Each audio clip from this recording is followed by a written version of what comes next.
of liberty, in the fires of hope and prayer, with boundless faith in our destiny, we solemnly declare, side by side we stand, islands of the blue Caribbean Sea, this our native land, we pledge our lives to thee.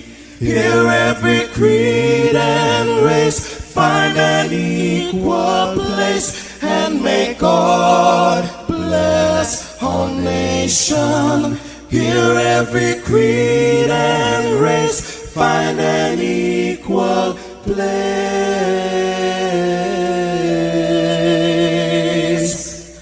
and may God bless our nation.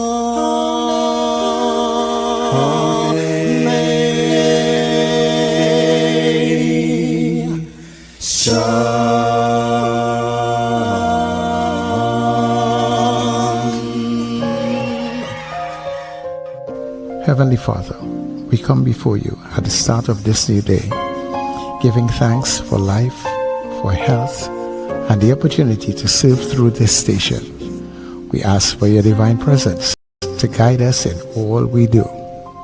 Bless this broadcast, that it may be a source of inspiration, joy, and unity to all who tune in. Whether near or far, may our words uplift, our music heal, and our message bring light to those who need it most. We pray for our listeners, wherever they may be. Grant them strength for the day ahead, peace in their hearts, and success in all they put their hands to. Cover those traveling with your protection, and those at home with your comfort and provision. Lord, may everything we do bring honor to you and be a blessing to others. Guide our steps, bless our efforts, and let this station be a vessel of positivity and hope. In your name we pray. Amen.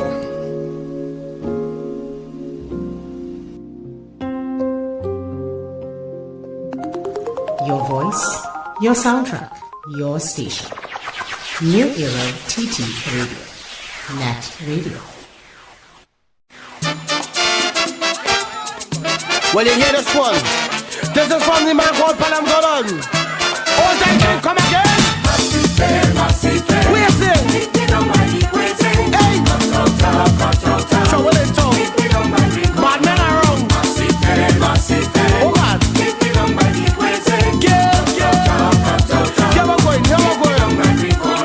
Well, this one is for the early rebels, I say. Cut out time, massive fame. Point out past them brothers and them way at all. Hear what going on? Me say, one from Tonga, me say one from Sawa. Two of them boys bad in the area.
together.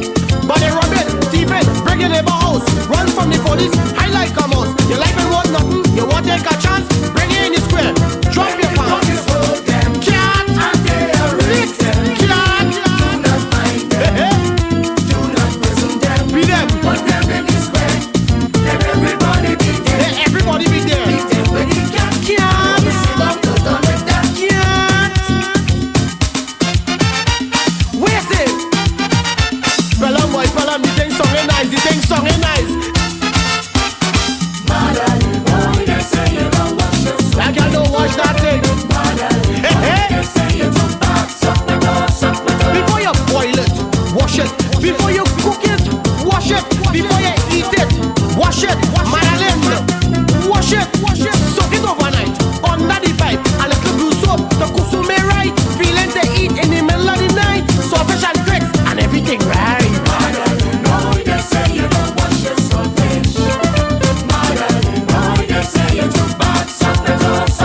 So now you know how to prepare saltfish.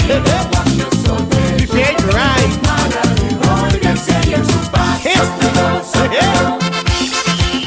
Where's it?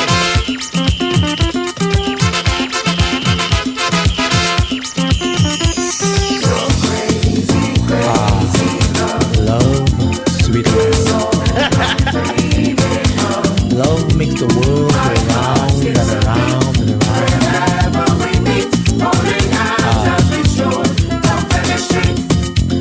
My darling, my most divine and precious one, my cutula in my anchor, my tea in my tea, sugar in my coffee, my sweet chocolates, my everything, my love. You have a bad boy. What a dream. I'm sorry for you. You have what a thing.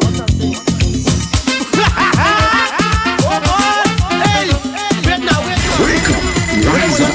It's the NETT Radio Breakfast Show, bringing you the energy, music, and vibes to start your day right.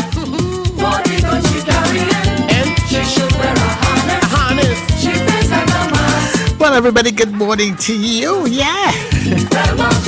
Wherever you are right about now, Trinidad and Tobago, good morning. Neighbors in the Caribbean, good morning. Friends and family who are streaming all around this beautiful planet. Different time zones, you're coming in this morning. Good to have you here. Coming to you from the beautiful, gorgeous Twin Island Republic of Trinidad and Tobago. It's New Era TT Radio, NETT Radio, the heartbeat of the Caribbean. And trust me, we will take you above and beyond. Giving God thanks and praises for another day. Thank you, dear Father, bringing us together inside of this new day. All that we do, dear God, let it be a blessing, honor to you. People, I'm your Sir Charles, checking in very early with you. Happy am I to be in your company. Happy am I to be in this space, because this is your Get Up and Go. As we welcome all of you to the Breakfast Show.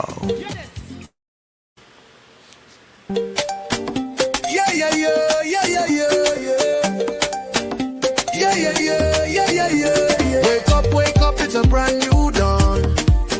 The Breakfast Show got the vibes turned on. From Maracas Bay to the Savannah line, let's start the day in Caribbean prime. Good vibes rolling through the air. The Breakfast Show, energy everywhere. We talk, we laugh, we make you think. Grab your doubles or your morning drink.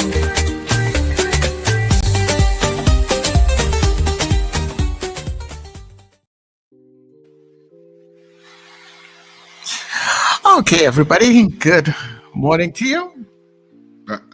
Sir Charles, are you hearing? Oh, I wanted to know, where was I? Because I'm on, and I'm like, why am I not seeing myself? Not knowing that you put yourself big and bold, taking up the whole screen. Yeah. I was like, what? What is that? Good morning, Richard. Good morning, Sir Charles. And good morning to our listeners and viewers wherever you are across the planet. Of course, in Trinidad and Tobago and of the Caribbean, but across the planet, wherever you're watching and listening to us from. Good morning to you, or good afternoon, or good night, wherever you are.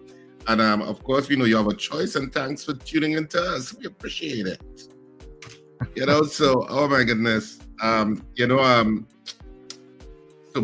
much stuff going on. I was pretty busy this morning. Well, I had certain challenges, but they worked out. The universe aligned itself. Yes, it does. And timely at that too. Yeah, as usually as it does, I guess.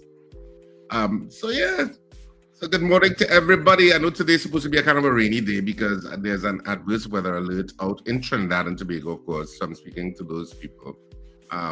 In Trinidad and Tobago, there's supposed to be an adverse yellow alert on today. I'm not so sure when it ends, but I know it's on today in terms of some bad weather. So if you're about to leave home, carry that umbrella because you're gonna need it. Wherever you're going, unless of course you have underground parking and then you have an elevator to take you wherever you want. Then ignore me. In some downpours, umbrellas are a waste of time, right? But walk with it anyhow. Yeah. But it's supposed to be a little bad weather today, in terms of that adverse yellow alert. So take care out there. When anytime there's rain, there's traffic. They are synonymous. They go hand in hand. For real, For real. Yeah. Once it's like raining, you're going to get stuck for a little 2 or 3 hours to get downtown, across town, out of town. Yep. Traffic. Once there's rain, it's something that just slows everything down. So but it is what it is. It's cold, well, Richard. I don't know if you went outside, but around 5. Well, it's really dark these days, eh? But around 5:30, 5:45, but it was cold this morning too. I said, I ain't gonna take all that coolness. I'm back inside. No, I didn't go outside yet this morning. I was about to go out, but I saw Karen in the back, so yeah, he was there. So he's whatever lights are on. So, but yeah, so the coolness from up north is coming down. Yeah. I think they're supposed to have some bad weather also in the United States over the next 2 days. I think because today is actually the biggest travel day in the U.S. I believe today is the biggest travel day in the U.S. for Thanksgiving because Thanksgiving is on Thursday. And it's the biggest. Today is the biggest day. And I think they said that in certain parts of the U.S. they were going to get really bad weather so that it was going to complicate Thanksgiving traveling. So that people were to be aware of that. I think between today and tomorrow. Then I think it clears up. Okay. Have they been able to sort out that situation with the flights, everybody going back to work? Are they back to normal? Everybody's back out. I don't know if the backlog of flights has cleared up. I don't know. I'm unsure of. So I don't know how much delays people are still experiencing. But today's a bad day to judge it because it's so many flights. Movement day. Yeah, across the United States where people are moving back and forth and traffic on the roads as people head home to their various families for Thanksgiving. So today might be a bad day to judge it, but I think it was creeping back to some level of normalcy from what I saw on one of the news items last night. So yeah, and of course the Joint Chief of Staff, the chairman of the Joint Chief of Staff is it today? I think he's scheduled today to meet the Prime Minister. The main honcho. Yeah, the chairman of the Chief Joint of Staffs, Dan Keane. He is to meet with the Prime Minister of Trinidad and Tobago, Cameron Bissessa. I believe it is today. Yeah. I think it's today. Yeah, today. So we'll get some news out of that in that meeting because he's the most senior military person in the cabinet of President Trump, I guess. He's the top military advisors, certainly to the man. president, to the president and to the Secretary of Defense and to the National Security Council in the United States. So he is in Trinidad. I don't think they would have given a time or place to the meeting because that would have been a security issue. So that's on today, somewhere, sometime. Yeah. So, Although but you know what? Yeah. You're saying something? I'm seeing there was the Express was saying tomorrow. I don't know if it's because the story when the story was written, but yeah, they are saying tomorrow. As in today or Wednesday? Well, I suppose as in Wednesday. Okay, because I'm thinking it was today, but maybe it is Wednesday. So I'm subject to correction. I'm sure somebody in the comment section will know what it is. Yeah, I thought it was today. I was thinking it was today in your mind. Yeah. Maybe it arrives today and it's tomorrow. Maybe the meeting is tomorrow. I don't know. So lots of activity, and of course, there is some sort of clearance. Well, the United States, I think, has warned commercial aircraft to clear Venezuelan space, or something tantamount to that. Maybe I'm saying it a little awkwardly. Even though Venezuelan airlines are still flying in and out, and I think Venezuela, according to the news, let me say that, according to the news last night, Venezuela has, I don't want to use the word threatened, but has advised airlines that have stopped flying into Venezuelan airspace that if they do not resume by a certain time, they risk losing their flight privileges into Venezuela. A version of that. Yes. I'm using the word advised. Some people may say threatened, but I know that was one of the things too. Because I saw a picture yesterday. I don't know if you saw it on social media, where they showed you all the planes. Yeah, at any point in time, there are many planes in the air. Yes. When you really look at some of those maps, it's be like, what? Yeah. Those roads in the sky. They're just like, it's almost looks like a traffic jam in the sky. That's how it looks. And there's somebody had posted up, I can't remember who had posted up a picture of the air traffic in and around the Southern Caribbean. And there are planes everywhere except over Venezuela. No, to manage that system has to be a real good one, Yeah, it was just a clear space over Venezuela. So obviously, they're clearing the airspace of Venezuela. And of course, more importantly, I think you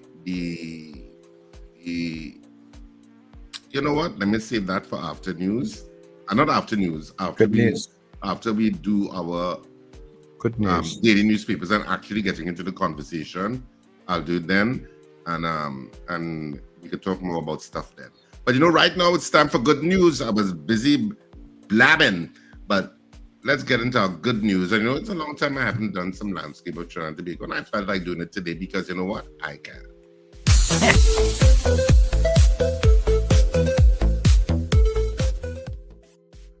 Across any ocean to find it. Won't let no mountain get in the way. Hey. Come cross the water, been through the fire. I know that my heart will show me the way. Everywhere you turn, you see people smiling. We don't see no creed and race. Don't want nobody tell we about leaving. We fight for we thing and this is we place. Take me home. Take me home. Take me to a place where my heart don't feel no pain. Take me home. Take me home. Take me home. Well, everybody's shouting out right there. It's about rhythm deep down inside there. And if you're looking for me, you'll go find me right there, right there.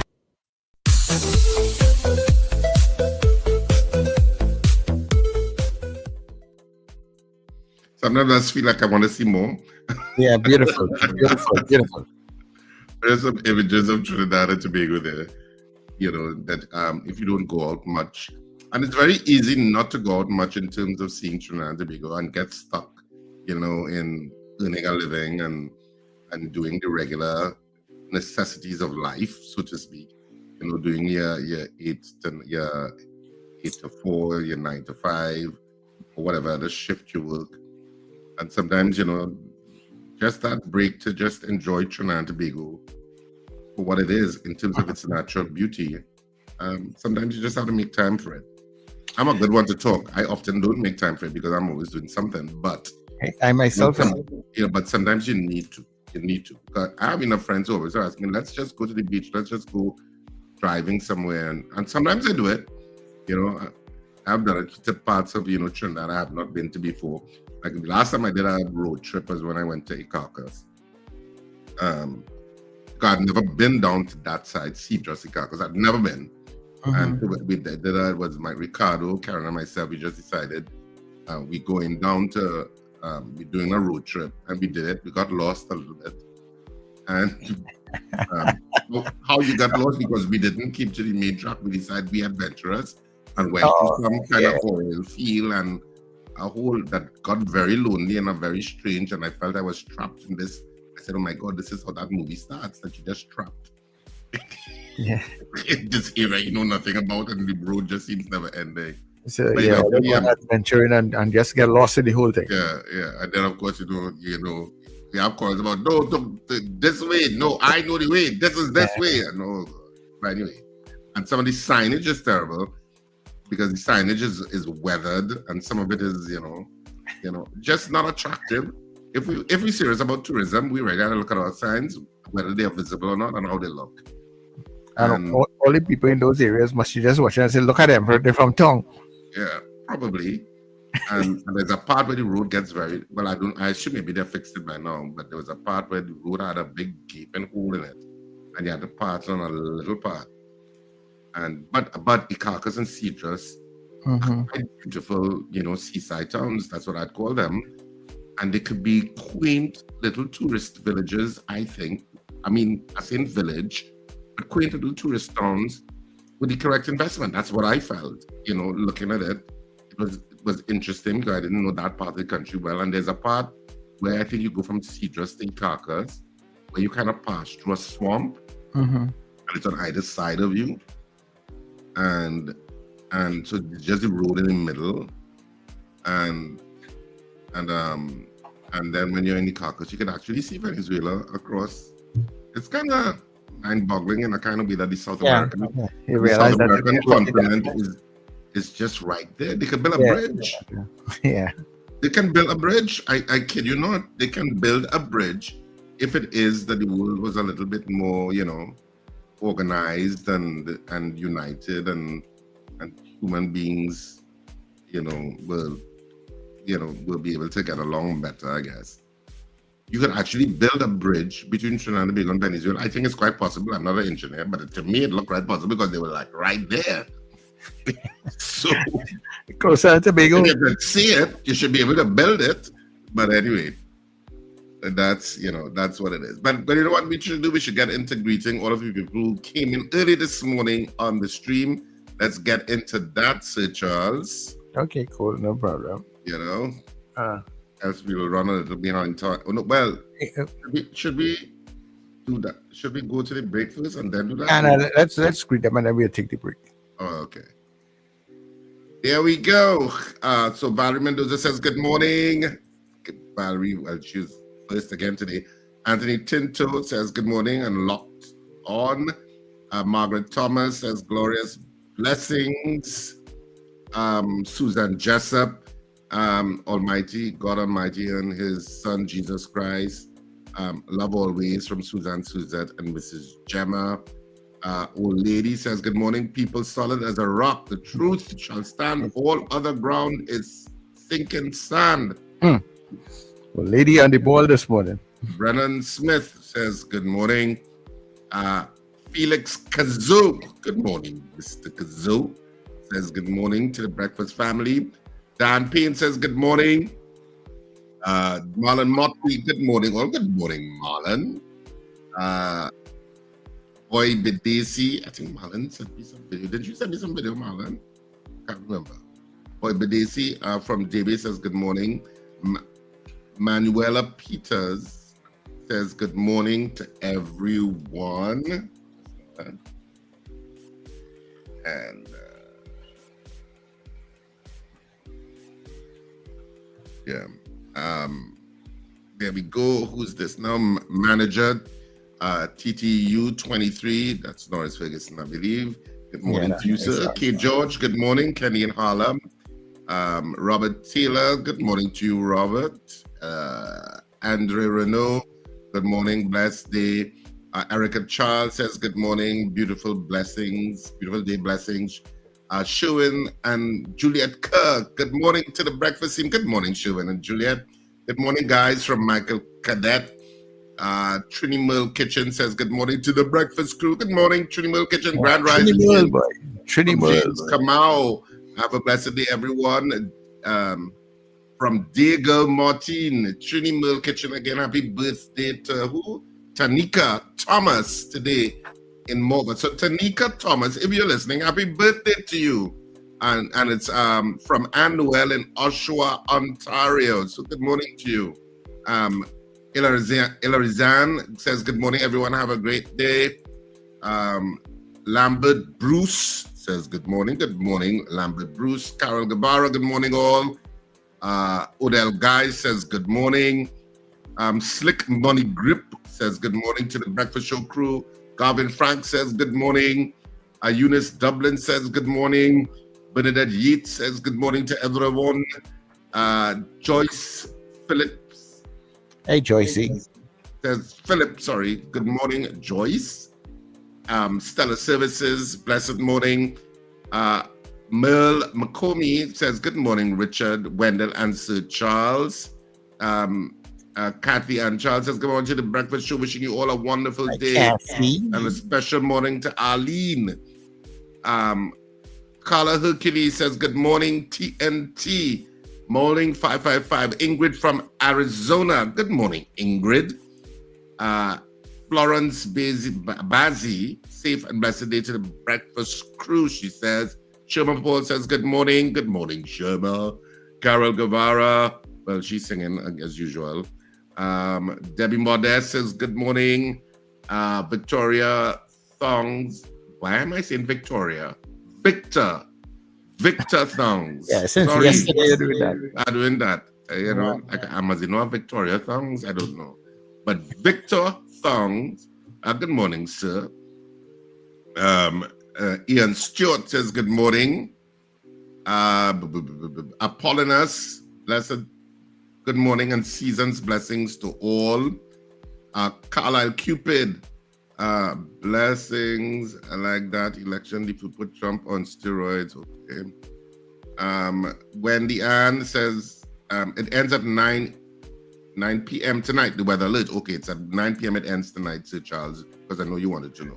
Yeah. Valerie Mendoza, all weather is good. There is no bad weather. You keep telling yourself that. You keep telling yourself that. Yeah. CJ from New York. Good morning, CJ.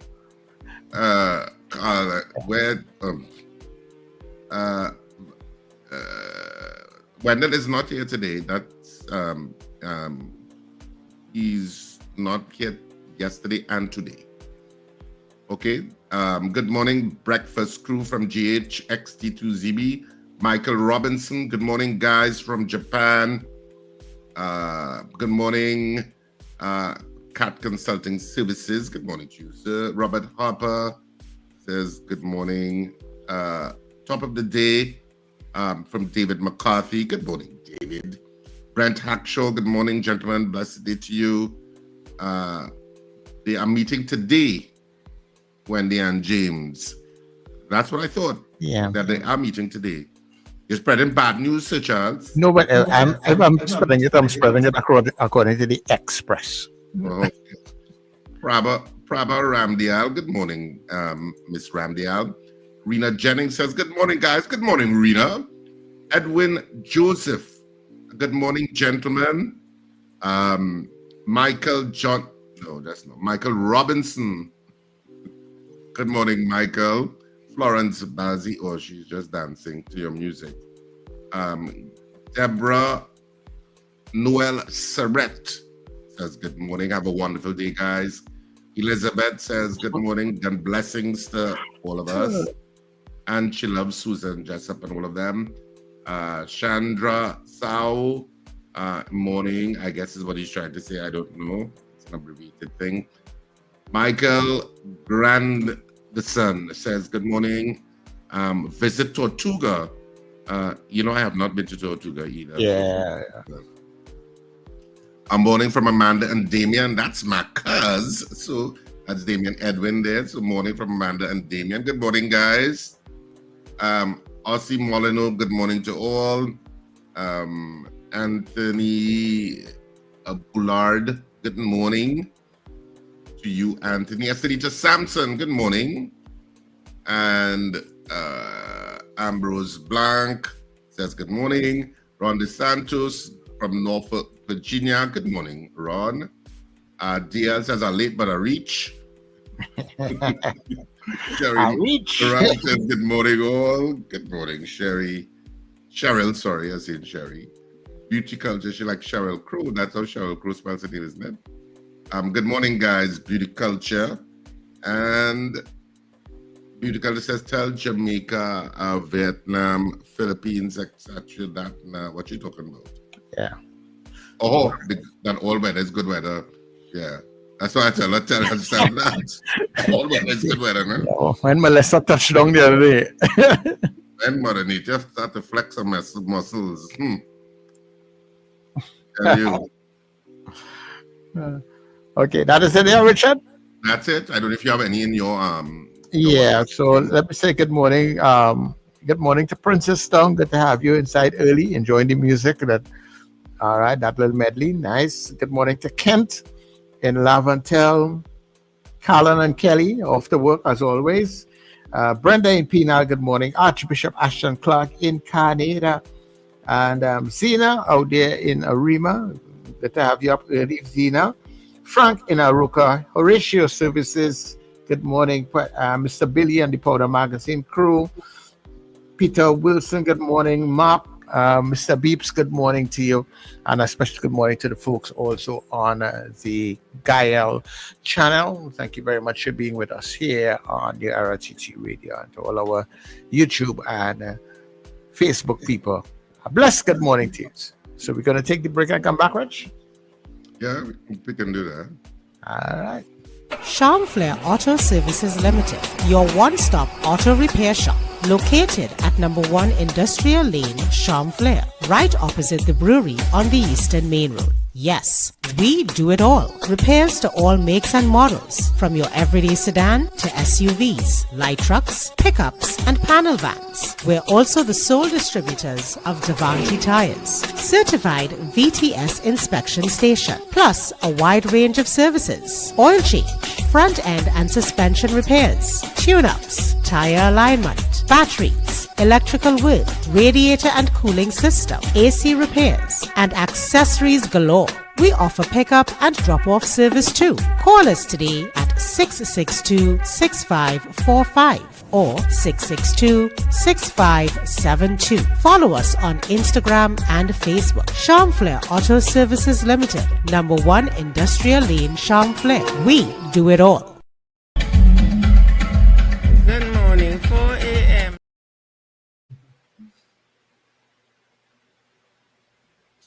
Ho, ho, ho! This Christmas, small businesses, this one's just for you. Get your brand, your product, your business in front of thousands every single day on New Era TT Radio, NETT Radio, and Gael Caribbean TV. And here's the gift you've been waiting for. Radio and television advertising has never been more affordable anywhere else. We are talking unbelievable real rates. Prices no one else can offer you for primetime slots that put your business right where your customers are watching and listening. So call us today at 299-5156 and turn your Christmas into real results and real profits with affordable advertising, so you too can say Merry Christmas.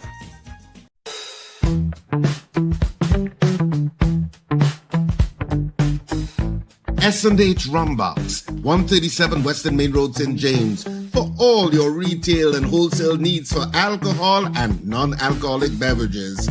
Call us at 686-0599 or visit us at 137 Western Main Road, St. James. S&H Rumbox, drinking out of the box. There's no Christmas like Christmas on New Era TT Radio.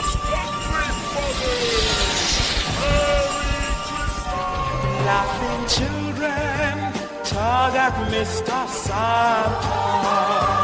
Teddy bears. Feel the laughter, the lights, the love. That's what Christmas feels like. Christmas Eve, casually, I was walking down the street. One Christmas Eve, casually, We keep the joy alive and the music playing all season long.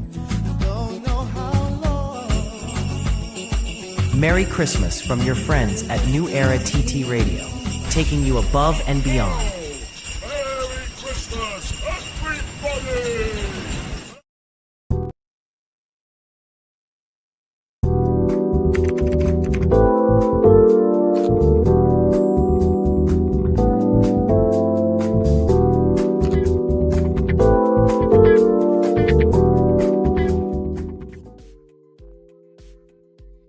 All right, so we are back.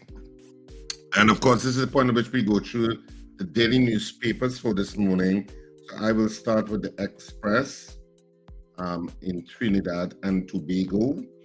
And so I'll just go through the trending stories in the Express this morning. Highest ranking U.S. military officer visits TNT. So the United States highest ranking military officer arrives in Trinidad and Tobago today to meet with Prime Minister Kamala Persad-Bissessar, and that, of course, is Dan Keane, who is the chairman of the Chief Joint of Staff. So he will be visiting with the Prime Minister today. Beaten to death by sorry husband, sorry in inverted commas, is how it's quoted in the article. The partner of murdered local government councillor Ramona Neil Victor left a handwritten letter expressing remorse for killing her and stating that he could not live without her.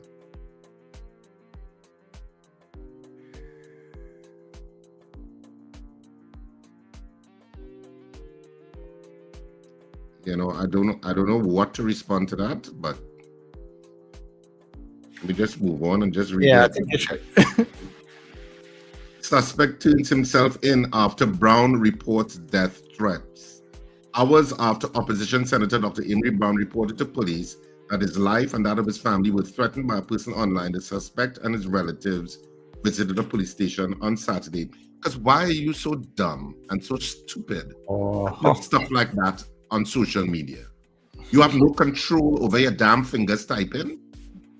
It's one thing to say something offhand, but you have no control over what you type in. And not only do you have to type it, you have to press post. So now you have to put your family through stress to go through because you were stupid and ignorant. You wouldn't believe how many of those things are just surfacing now, ridiculous and I mean, come on. Exercise a little common sense. I'm not saying that you have to agree with the PNM or agree with the UNC or agree. And I know politics sometimes raises the ugly part of human beings, but still maintain, be respectful. You could debate, or, you know, you can criticize in a constructive way or have an opinion on an issue without degenerating into threats and stupidity. Yeah. Anyway, why am I commenting on the news? Let me just read the news.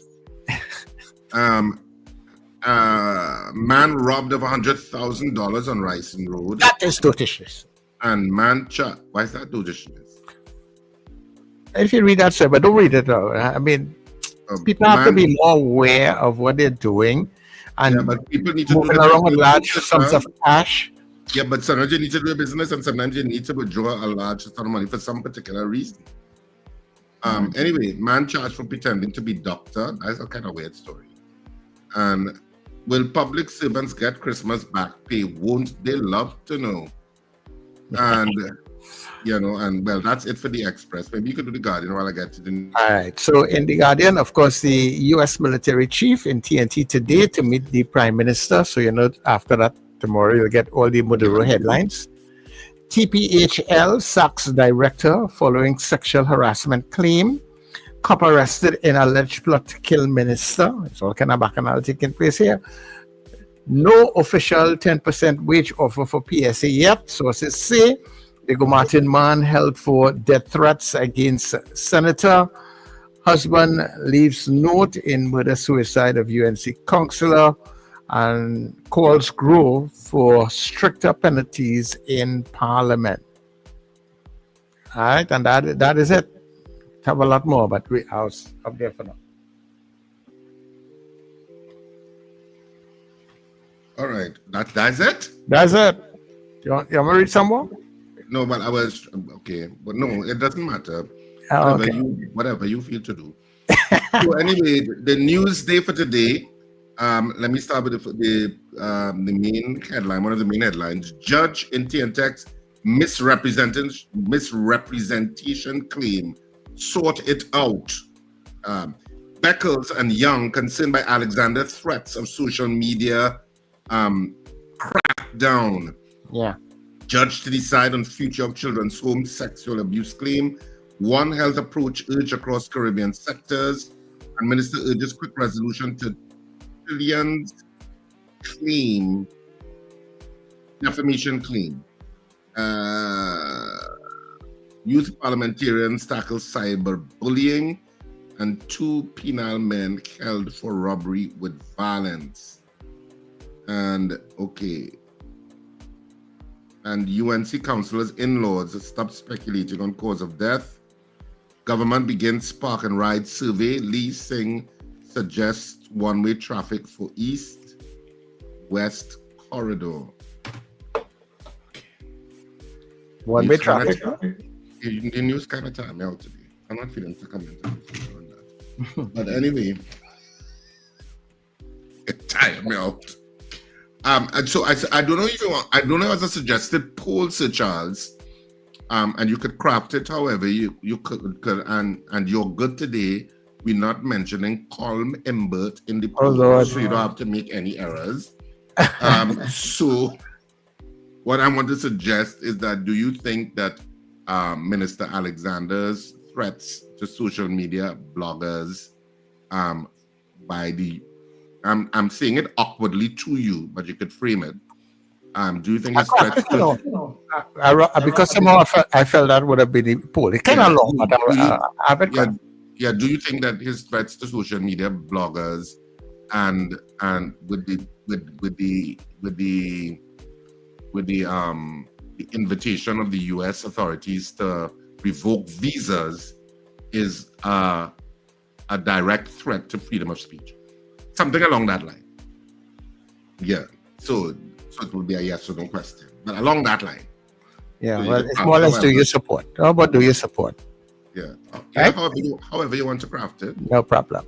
Okay. Because it is an issue on both sides of the fence, because you have the minister arguing that when these posts, especially coming from, and he highlighted outside the country, creating fear, confusion, and he says was undermining ongoing operations. He was saying that there has to be some sort of consequence, and that was on his side. And then you have the opposition. I was reading something where Mr. Stuart Young he too was sounding an alarm, and he says that this direction is a dangerous one for Trinidad and Tobago, and he was saying that it also represents a threat to constitutional rights, and freedom of speech. So the poll will come out from those statements coming forward. So you're going to craft the poll? Yeah. I tell you, I craft the poll already. It's kind of long, but I craft it. Because you remember things yesterday. I don't trust you in crafting a poll, but okay. Trust me, it's a little long, but it's crafted. All right. It's not a short poll, it's a long poll. All right, but you know, one of the stories today in the newspapers was the robbery of that $100,000 from that man on Ryson Road, and we have some footage of it. So this is the incident.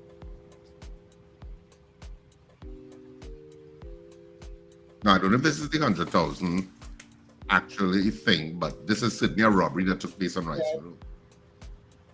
It looked like it because the man in the fluorescent vest.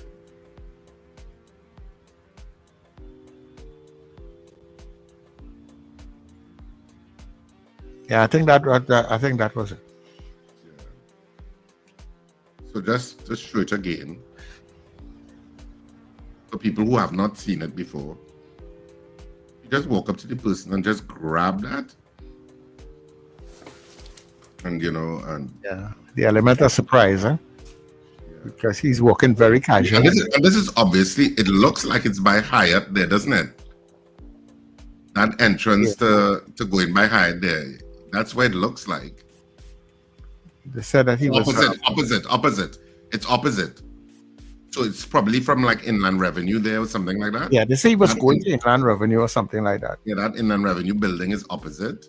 Right, so that's where he was. And you would think that there's security guards by Inland Revenue. You would think, and you think they'd be watching out, and you would think that some of them would be racing out. And not only that, there are cameras all over the place there. So they should have the details of the car, and you would assume that somebody would have called and say, look, there was just a robbery, and there's a real-time operational presence looking at cameras, see the car, and they're tracking it via drones or a helicopter in the air, and they call the suspects. But that's that is in first world countries. No, that is the fantasy version that I have. Leave me with my fantasy version. Yeah, that is in first world countries. That's not.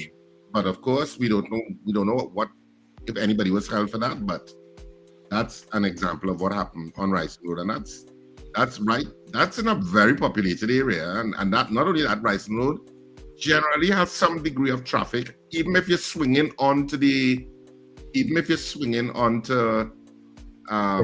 Square, you're still going to meet some traffic too. Mm-hmm. Yeah. So because of what kind of things in the capital city, and there's no police presence, Yeah. Nowhere. And especially these things have been happening. You have to hold people accountable. Yeah. So you should find those people and get back that money. But so that was just one of the stories with regard to in terms of crime yesterday. Of course, we can open up the lines. By the way, we did not give our housekeeping announcement. We were supposed to have Gary Aboud on this morning, but he couldn't make the interview this morning. So he gracefully and politely withdrew because he couldn't make it. So today will be a day where you all can call in and speak with us too, like yesterday. So we did have Gary Aboud. Now I must mention that Josiah Austin, chairman of the Trinidad Regional Corporation, was supposed to be our guest yesterday, and he didn't turn up.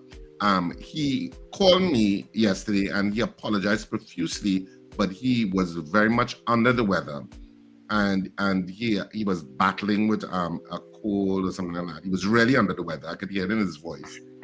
And he said he just didn't have any contact information for either me or Sir Charles to get to us to let us know, look, I can't make it this morning. So we're hoping that he will make it tomorrow. I did speak with him, so he said he will confirm to me today, because he seemed pretty adamant that he wanted to discuss about the things happening in Tunapuna Piako. So he's going to confirm with me today that he will be present tomorrow. But he did apologize profusely, and he did ask me to apologize to our listeners and viewers for his absence yesterday. And of course, we also incurred that today in a different way with Gary Aboud. And so he apologized that he would not be able to make it. Yeah, so we are working to try to bring it to you, but sometimes things fall through the crack. Yeah. Someone just sent me a picture of the individual that they said would have done that robbery, and he was held yesterday, our partner Richard. Okay, great. So you see, that's what you want to hear. Yeah. Get back the money. Yeah. And there's the communication unit to put it outside there, so with all of Trinidad and Tobago. Which is why I said, like, even after the Maxi Taxi robbery, whatever inroads you make, have a press conference and talk about it. Yeah. Say this is what we're doing. It helps. It infuses more confidence and also infuses more fear into the criminal element if they know that they're going to be caught. That's what that there's a psychological war there. It's a psychological war. And so that's good news that guy was caught. But did they get back the money? Of course, you don't have that part of the story. I don't have that part of the information. But yeah. Might be there. But we are taking your calls, so we are. You can call us. The numbers are up to 811-315 and 299-5156. Mr. Go Martin, good morning to you. Good morning to Charles and Richard.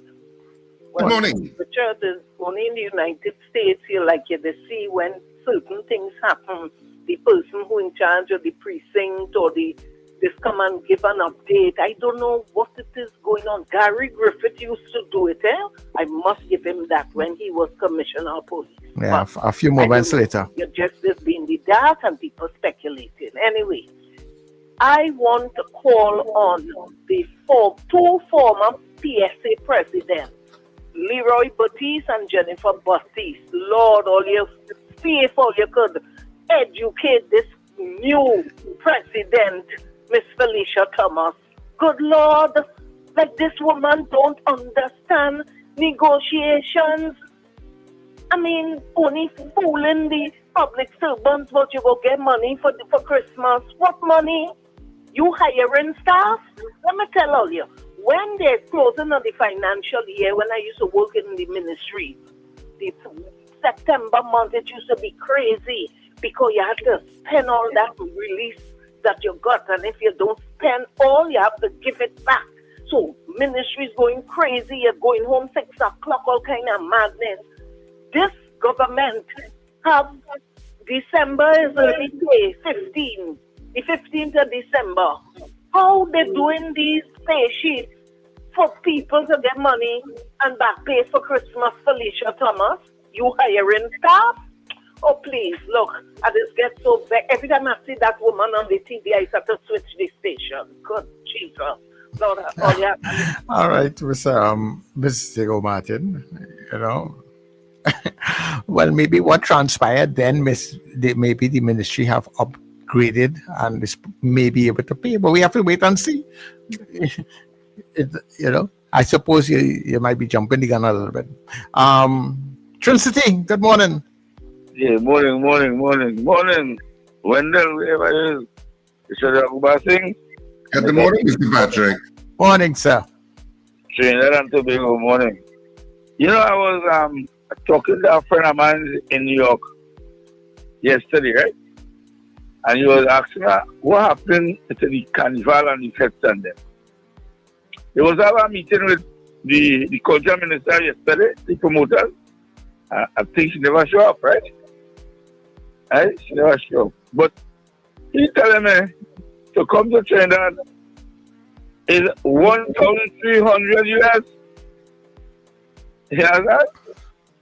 So take a flight right now. Ticket, yeah. Ticket, man. Oh. Mm-hmm.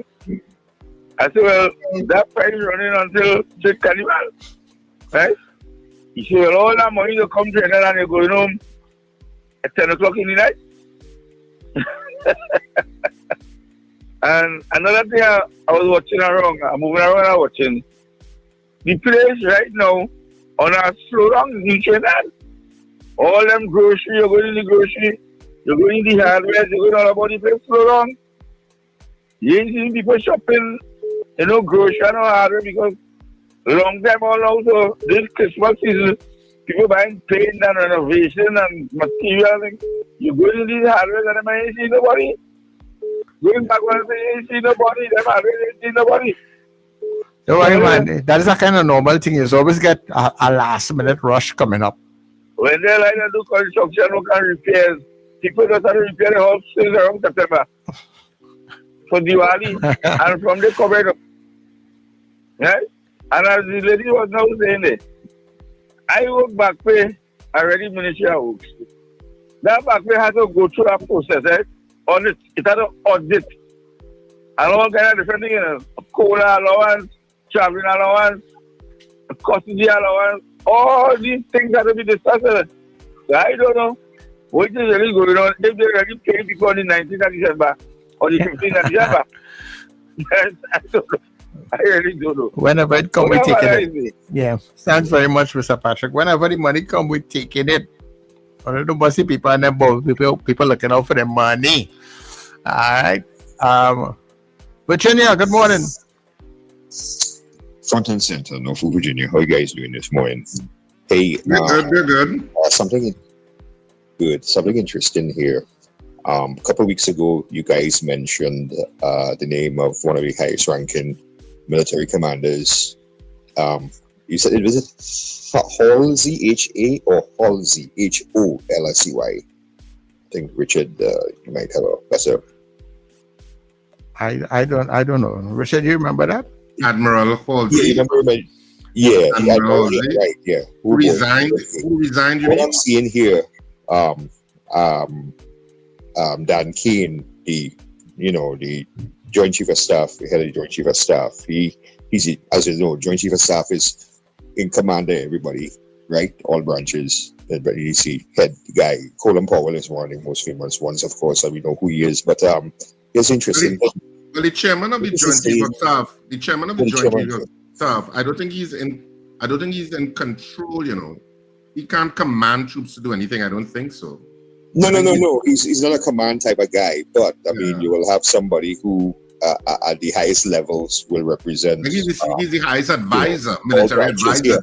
Yeah, the highest advisor. Right.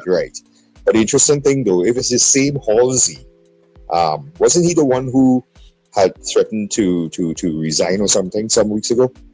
And the reason why I'm asking is because if it's the same Alvin Halsey, he's in command of Southern Command, which are the ones who he's a command position. And I found it kind of strange, but not surprised that the chief himself, coming to Trinidad when Admiral Halsey would normally be the person to do that. And I think that says a lot of what is going on in the background here, in the US, as far as the branches of service are concerned. So I just find it very, very interesting, right? Because Alvin Halsey himself definitely,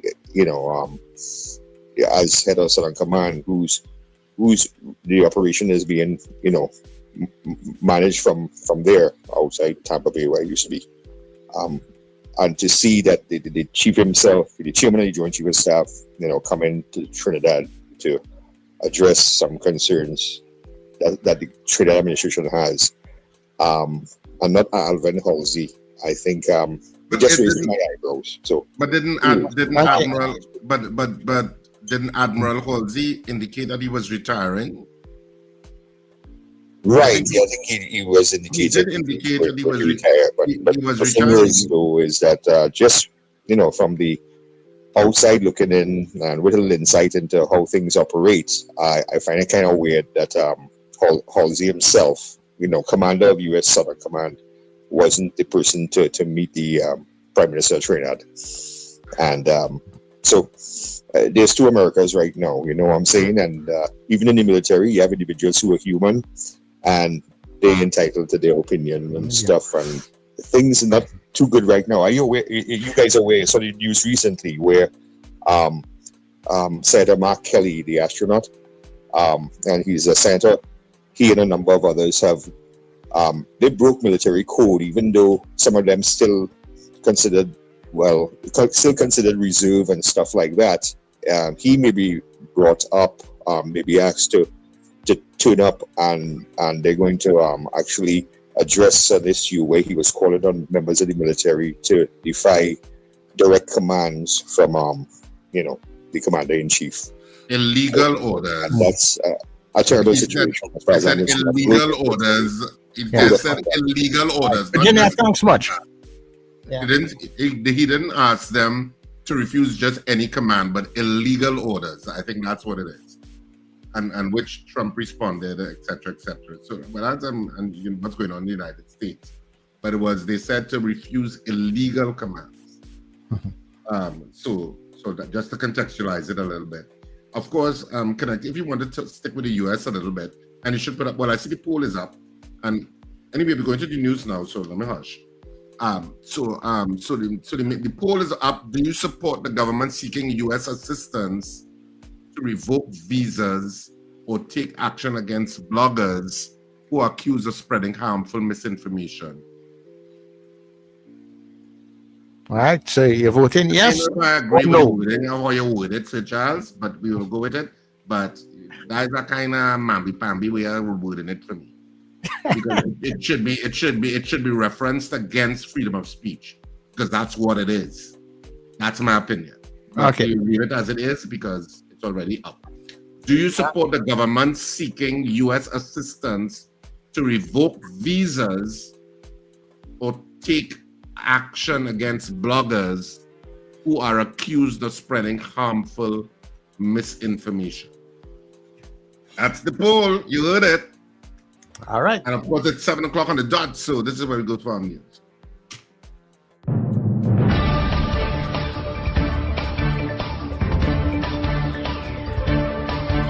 The news you need, the clarity you deserve. Local, regional, global. This is NETT Radio News Now. This is News Now on New Era TT Radio and Gael Caribbean TV. I'm Derek. Good day. Police are investigating what they believe is a murder-suicide following the deaths of 36-year-old counselor Ramona Tennille Victor and her partner, 45-year-old Rodney Ransomere. Their bodies were found on Sunday at their home along Quinham Branch Road, Coro Road, after a family member checked in around 3:30 p.m.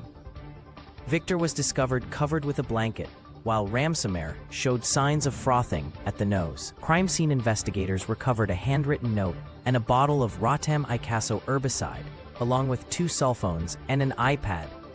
The couple had been together for 16 years and living at the residence for the past decade. Victor was last seen on Friday around midday and Ransomere on Saturday.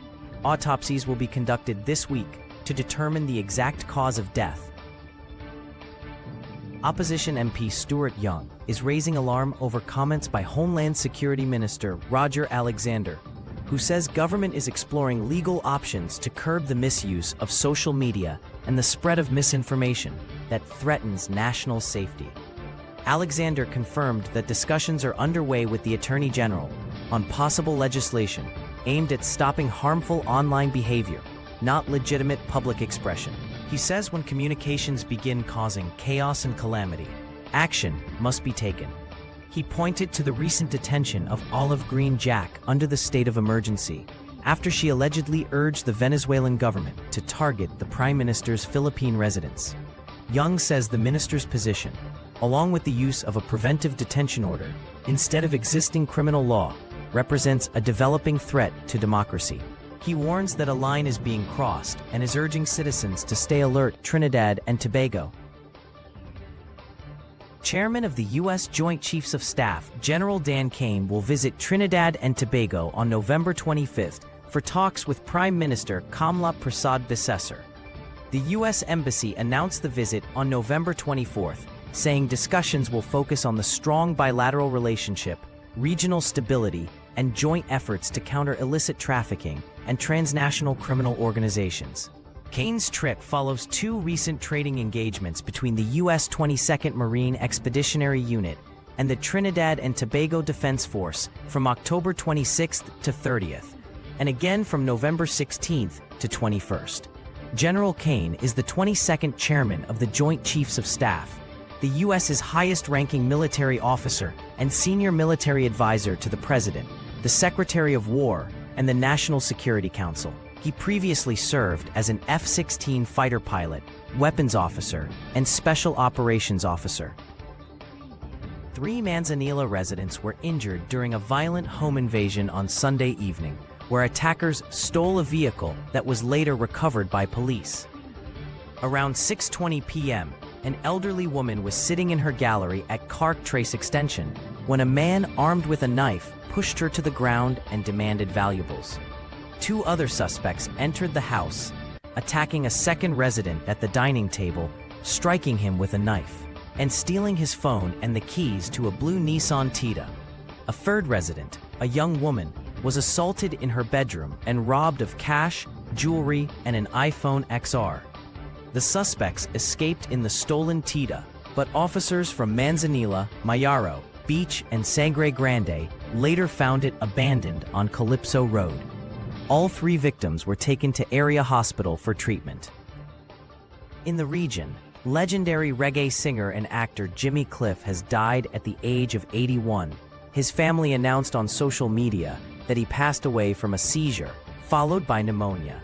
Cliff, born James Chambers in Jamaica, was known for classics like Many Rivers to Cross, You Can Get It If You Really Want, and Vietnam. He skyrocketed to global fame after starring as Ivan in the groundbreaking Jamaican film, The Harder They Come, a movie and soundtrack credited with launching reggae onto the world stage. Over his long career, Cliff worked with artists such as the Rolling Stones, Wyclef Jean, Sting, and Annie Lennox. His songs were covered by Bruce Springsteen, John Lennon, and UB40, and he earned 2 Grammy Awards before being inducted into the Rock and Roll Hall of Fame in 2010. Jimmy Cliff's music, message, and influence continue to live on. In international news, Ukraine's President Volodymyr Zelensky says important steps were made during peace talks with the United States in Geneva, but warns the main obstacle remains Vladimir Putin's demand for legal recognition of Russian-occupied territory in eastern Ukraine. The US and Ukraine reported progress and agreed to continue working, but offered no details on how they'll bridge deep divisions over land and security guarantees. It's now expected that Zelensky and US President Donald Trump will meet to tackle the most contentious points. Russia did not attend the talks and says it has received no official briefing on the outcome. Moscow insists adjustments were made to a 28-point US-Russia draft plan that Ukraine strongly opposed, saying it favored long-standing Russian demands. U.S. Secretary of State Marco Rubio says a tremendous amount of progress was made, though European leaders remain cautious, warning the road to peace will be long. And that's news at this time. That was news now. Stay informed with New Era TT Radio, NETT Radio.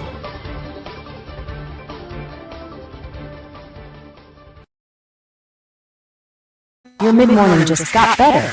Join Sir Charles for the mid-morning mix and mingle, where good music, real talk, health, and family matters come together, and your voice is heard. Whether you're at work, on the go, or just taking a break, this is the perfect mix to keep you engaged, informed, and entertained. The mid-morning mix and mingle, weekdays, 9 a.m. to 12 noon on New Era TT Radio, NETT Radio. Morning vibes, fresh energy. This is the NETT Radio Breakfast Show. Bring me rhythm section. Bring me rhythm section to the front here. Who beating the iron? The bottle and spoon man, bring him in front. I want to hear that bottle and spoon ringing in my ears. Let's go! Well, it's music time in any gang. When you see man start to harangue, all the instruments just be in tune, but they don't bottle and spoon. You see with bottle and spoon, man does be ringing out red shoe. The drum and bass perform in melodies. Your bottle half with water is back and a landman slaughter. Sweet music in the place. Let's go! Let me hear my rhythm section. Hey, where the rum bottle? Hey, what is water or rum in it? If it's rum, leave it, bring it. I beat in this by myself. Whenever I'm tired, I'll be refreshed. Whiskey bottle or rum bottle, the song real nice when a man rattle. So for the carnival, this year go be hell. It's a bacchanal, plenty spoon good sell. You see with bottle and spoon, man does be ringing out red tune. The drum and bass perform in melodies. The bottle half with water is back and a landman slaughter. Sweet music in the place.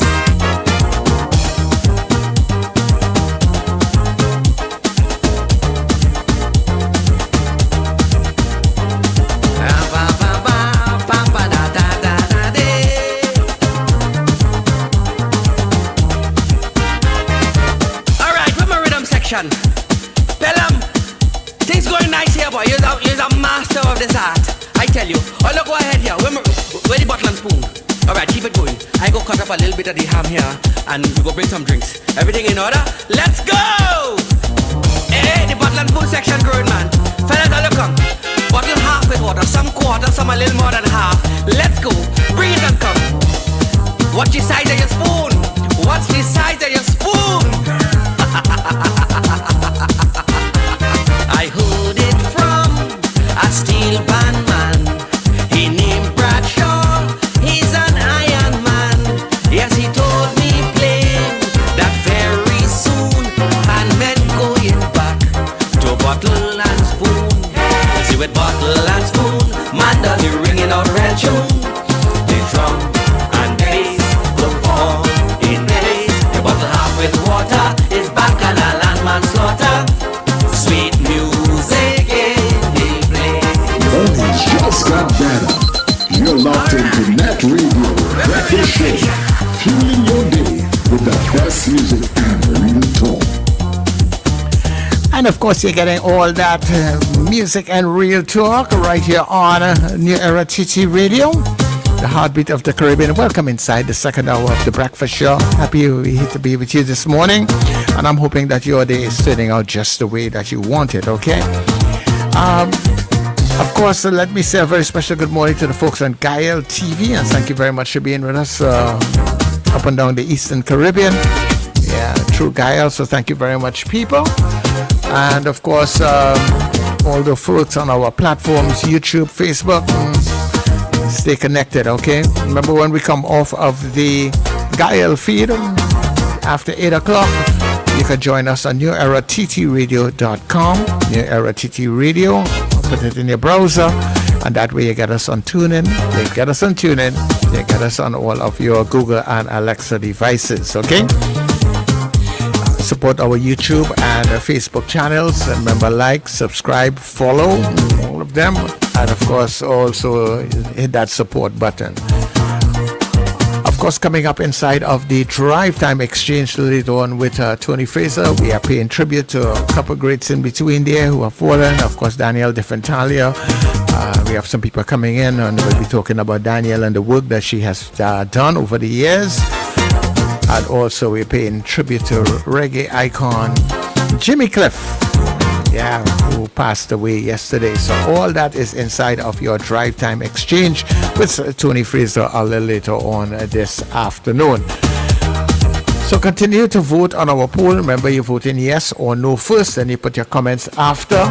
Question being, do you support the government seeking U.S. assistance to revoke visas or take action against bloggers who are accused of spreading harmful misinformation, right? So you act like a kind of longish poll, but you're voting yes or no. Do you support yes? Do you support no? It's up to you, all right? So we will be back shortly. Keep it right here on New Era TT Radio. This is The Breakfast Show. Charmflair Auto Services Limited, your one-stop auto repair shop. Located at number 1 Industrial Lane, Charmflair, right opposite the brewery on the Eastern Main Road. Yes, we do it all. Repairs to all makes and models, from your everyday sedan to SUVs, light trucks, pickups, and panel vans. We're also the sole distributors of Davanti tires, certified VTS inspection station, plus a wide range of services: oil change, front end and suspension repairs, tune-ups, tire alignment, batteries, electrical work, radiator and cooling system, AC repairs, and accessories galore. We offer pickup and drop-off service too. Call us today at 662-6545 or 662-6572. Follow us on Instagram and Facebook. Charmflair Auto Services Limited, number 1 Industrial Lane, Charmflair. We do it all. There's no Christmas like Christmas on New Era TT Radio.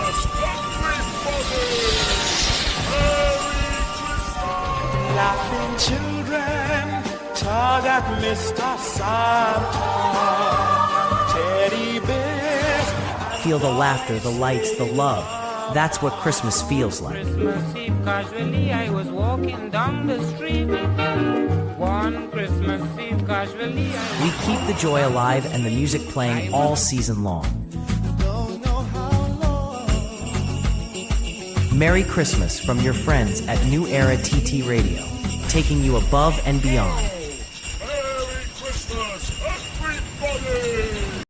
Ho, ho, ho! This Christmas, small businesses, this one's just for you. Get your brand, your product, your business in front of thousands every single day on New Era TT Radio, NETT Radio, and Gaia Caribbean TV. And here's the gift you've been waiting for. Radio and television advertising has never been more affordable anywhere else. We are talking unbelievable real rates. Prices no one else can offer you for primetime slots that put your business right where your customers are watching and listening. So, call us today at 299-5156 and turn your Christmas into real results and real profits with affordable advertising so you too can say Merry Christmas.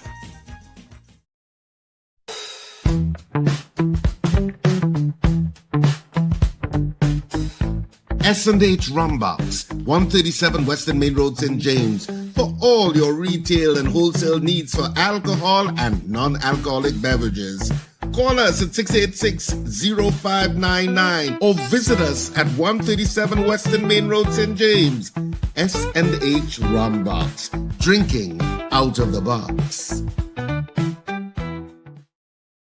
Christmas is coming and theater is going. You don't need far to watch Corn. It's down to one final performance. The #1 comedy of 2025 is coming to an end. One show only, Saturday the 6th of December at 8:30 p.m. at Sapper. Tickets available at K-Squared Fashion, C3 Center and Brentwood Mall, and at Friends of Marabella by the Roundabout. Tickets are also available at the Sapper box office for 12 noon to 6 p.m. daily. Don't miss the #1 play of 2025. You don't need foul to watch Corn. Don't miss it.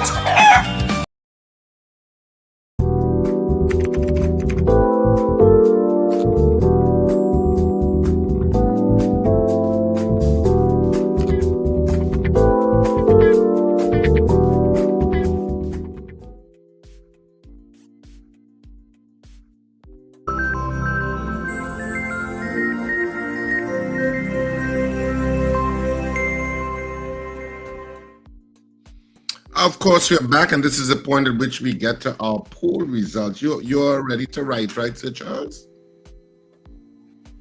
Yes, I am. Okay. Yes, I am. These songs so much. What? No, I just said. All right, let me just get to where the voting actually started. You know, sometimes you just have to.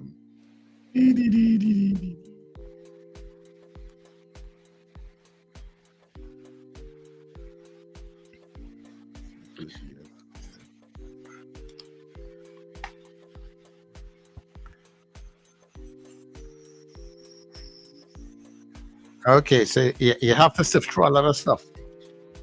Some people,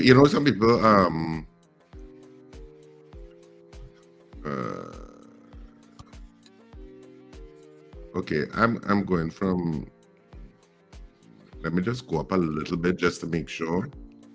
Yeah. Okay, right. So, see the first poll voting took place.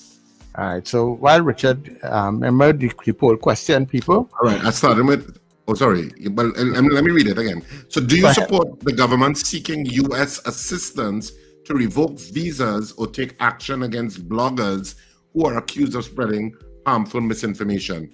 That's the poll this morning.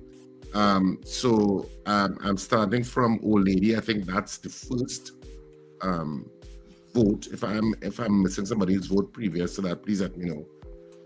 But I think that's the first one. And Old Lady says yes.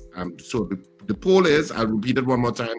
Do you support the government seeking U.S. assistance to revoke visas and or take action against bloggers who are accused of spreading harmful misinformation? Yeah, didn't post that poll, that poll in a dramatic. No, man, stop worrying about that now. In a kind of, watered down kind of way, how you saying it. You'll deal with it after. But I can't deal with it, that's it. I just dealt with it. I don't want to prejudice the poll. You have, anyway, Old Lady says yes.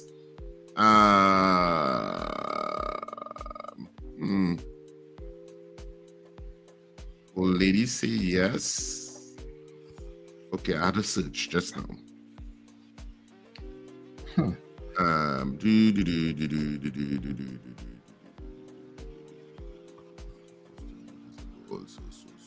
Nice. Plenty talking. Sorry, Sir Giles. Yeah, I realize they have. That's what I tell people. Yes or no, put in all their comments after, so we know they're talking about the poll. Every day is a Sunday, other than this blessed morning. Okay, right. DKB5521 says no. David McCarthy says no, it's out of order. Hilary Zan, no. Eunice Dublin, no. Marcia Rock says absolutely no. Ava Smith, no. Suzanne Jessup says no. Marlon Motley, no. Rena Jennings, no. Damien N, no. Definitely no to the poll. Gregory Bauer, no. Good morning, gentlemen. Michelle Oliver, no.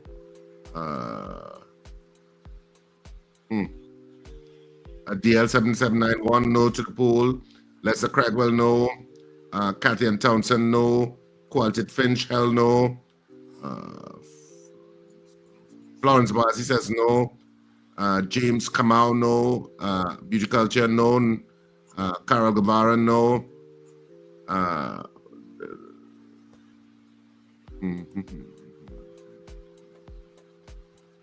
Talking. Finbar Collins, no. People dancing. Joseph Clement says no. Okay. Ellen Prescott, no to the poll. Dan Payne, no. Bernadette Yates, no. Old lady, I got your vote already. Valerie Mendoza, no. Debbie Mitchell says yes. Deborah Noel Surratt says no. Cheryl Henry says no.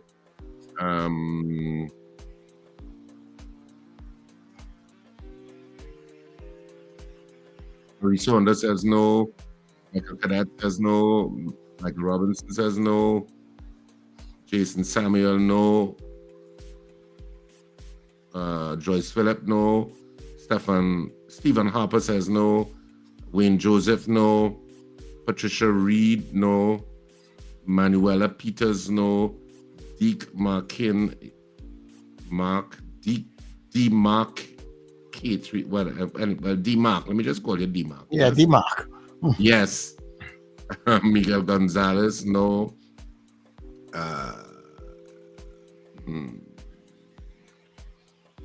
Cheryl Mirage, no. Slick Money Grip, no. Maria Sally, no. Margaret Thomas, no. Joyce Phillip, okay, she didn't vote. Trini 2BK, no. And Carla Hercules, no. That's it, Sir Charles. Woo. Yeah, that was a stretcher.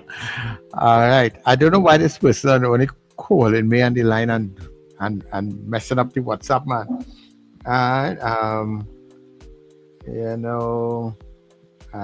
Paul, do you support the government seeking U.S. assistance to revoke visas or take action against bloggers who are accused of spreading harmful misinformation? All right. So on the WhatsApp, I have Black Pearl saying no. Pauline saying yes. And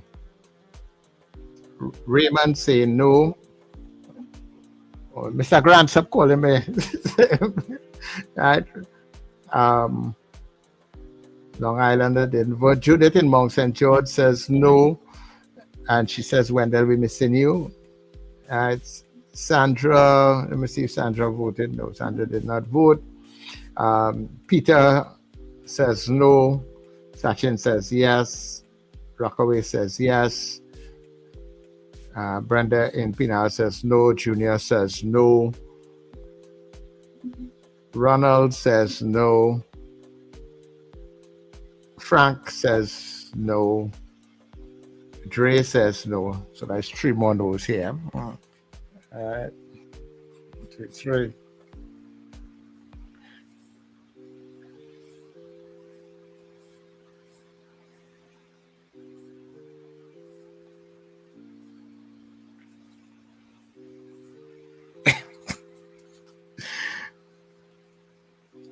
Okay, so we had 60 people on the poll this morning, Richard, and 53 of them said no, and 7 persons says yes.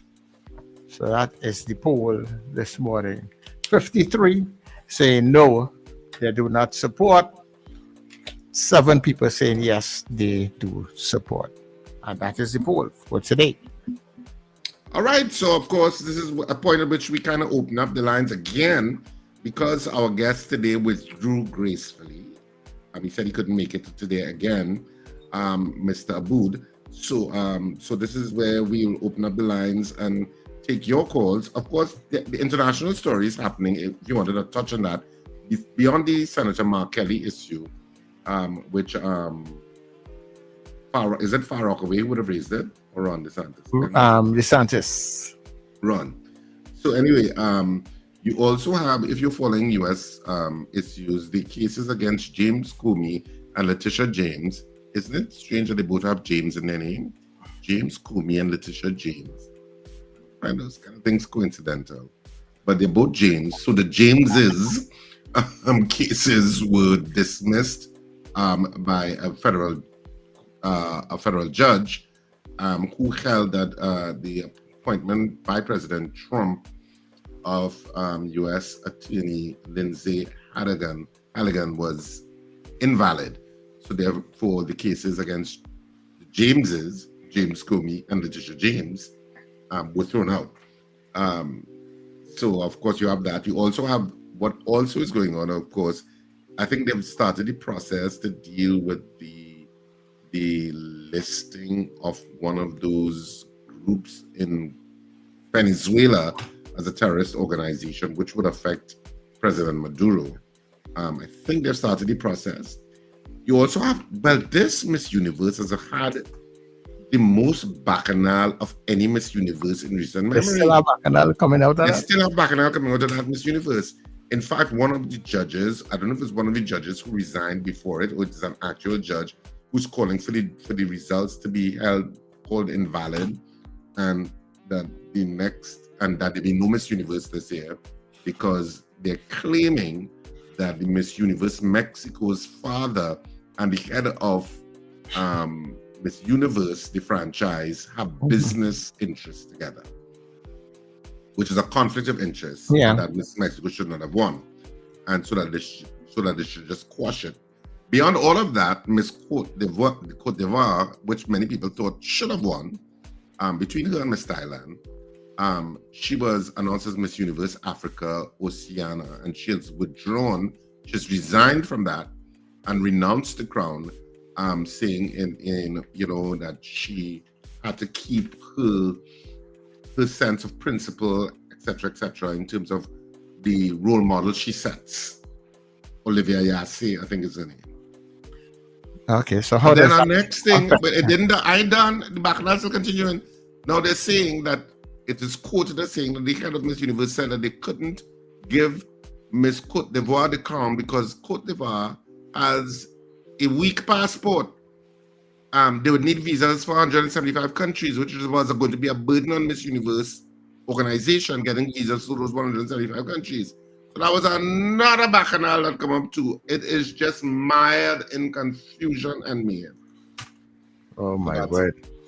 Anyhow, we tell people to call, so let's take the calls and have a short video to play for you guys when there's a lull.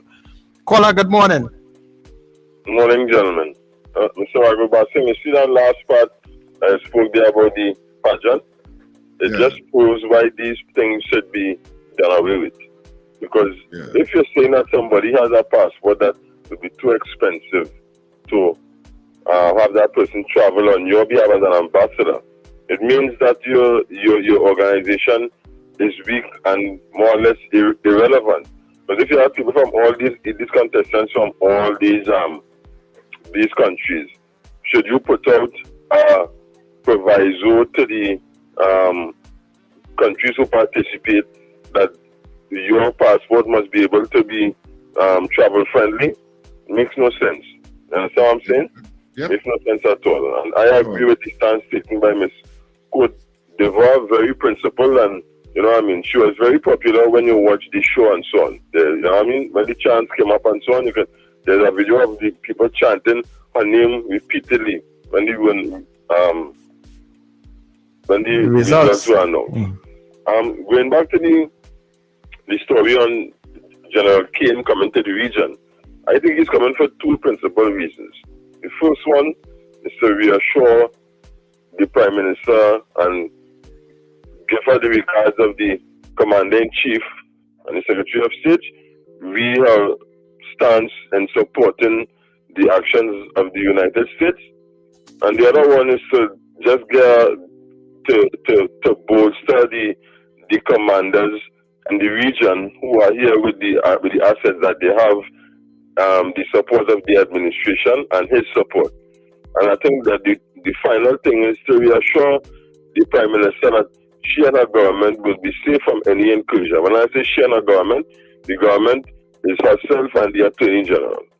Everybody else will be collateral damage. That is my sense of why he is here. Because our government is only the Prime Minister and the Attorney General. So I think that is the main reason why he is here. Thanks a lot, gentlemen, for the intervention, and good morning to Trinidad and Tobago. Okay. You know, and when I was following him all through the conversation, you know, because I believe that it is probably to give Trinidad and Tobago the assurance that, you know, that we have your back. I don't think it was just to have the Prime Minister back, or the Attorney General and everybody else had to fend for themselves. I think it has to go a lot more than that, you know. But who am I? Who, Dan Kane, you mean? The chairman of the Joint Chiefs of Staff? Mm-hmm. You think that he's coming to say, Trinidad, we have your back? Well, I'm hoping, in case something should... That could be an email, Sir Charles. No, it was yet. Why didn't I actually qualify your email? Yeah, but that could be an email. Yeah, actually qualify your email. You actually me by your email. Just assuring you that the US has your back. Yes. Dan Kane, send. No, there's some things they don't want to probably. Anyhow, I don't know. Let me not go there because you just went. You just went. I am just piggybacking off of what the caller was saying. I don't know. I mean, I get it. I think his presence here. I think his presence here is important. Whether you support the U.S. presence in the Caribbean or not, I mean, the U.S.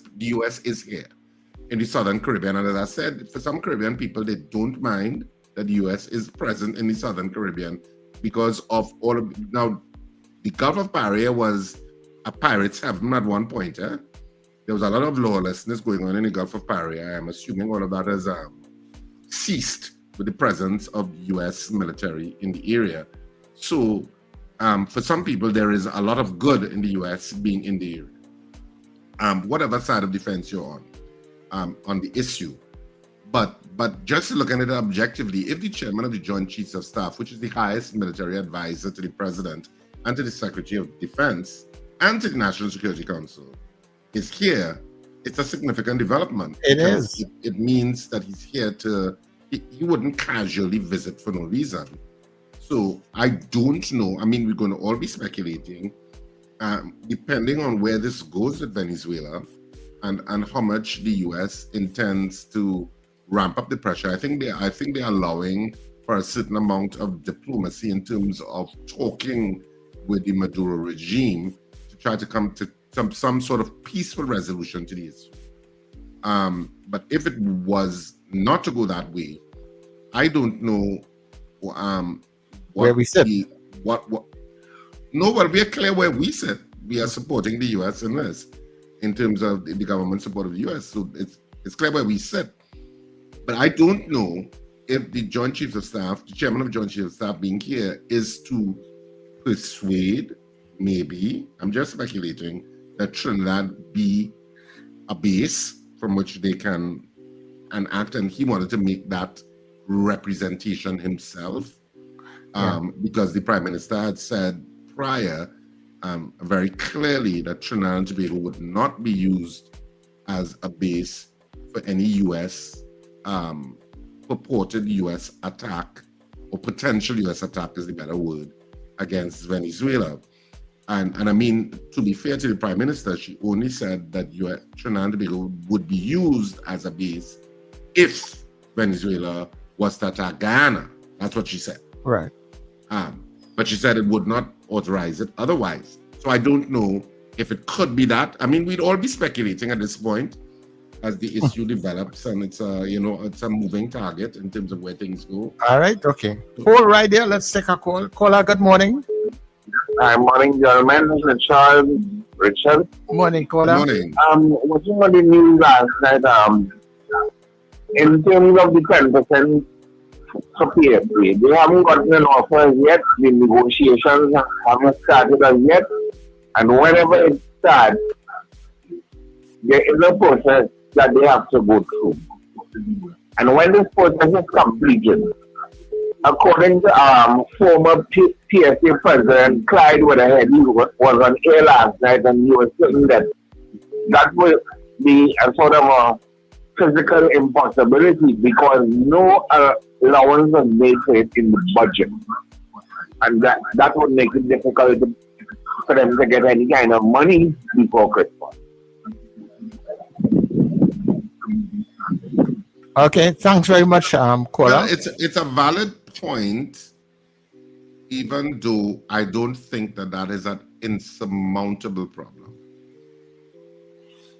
Because the Ministry of Finance can authorize the releasing of funds, even if they have to reclaim it at the midterm review or something like that.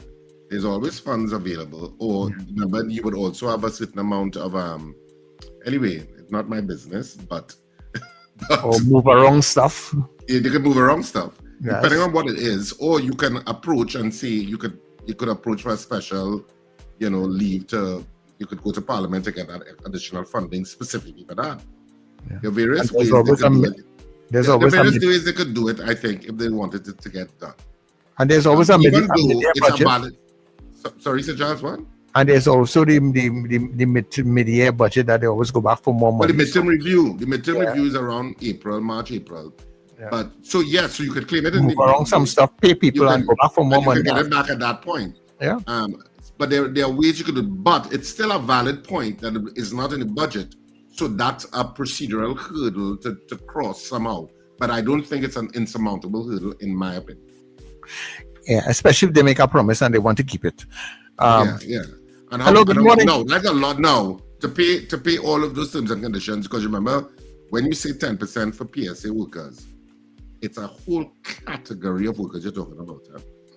Yeah, categories of jobs that you're going to have to compute all of the back pay and etc. for. Not impossible to, but it will be a lot of work. So I don't know if it's practically possible, but I wouldn't say it's impossible. But you remember there was a time when somebody had to be paid, Richard, and the last finance minister, when people were saying it can't be paid, and one permanent secretary, they say it can't be paid and impossible. And eventually the permanent secretary was transferred and the money was paid. And that wasn't too long ago. Yeah. Caller, good morning. Yeah.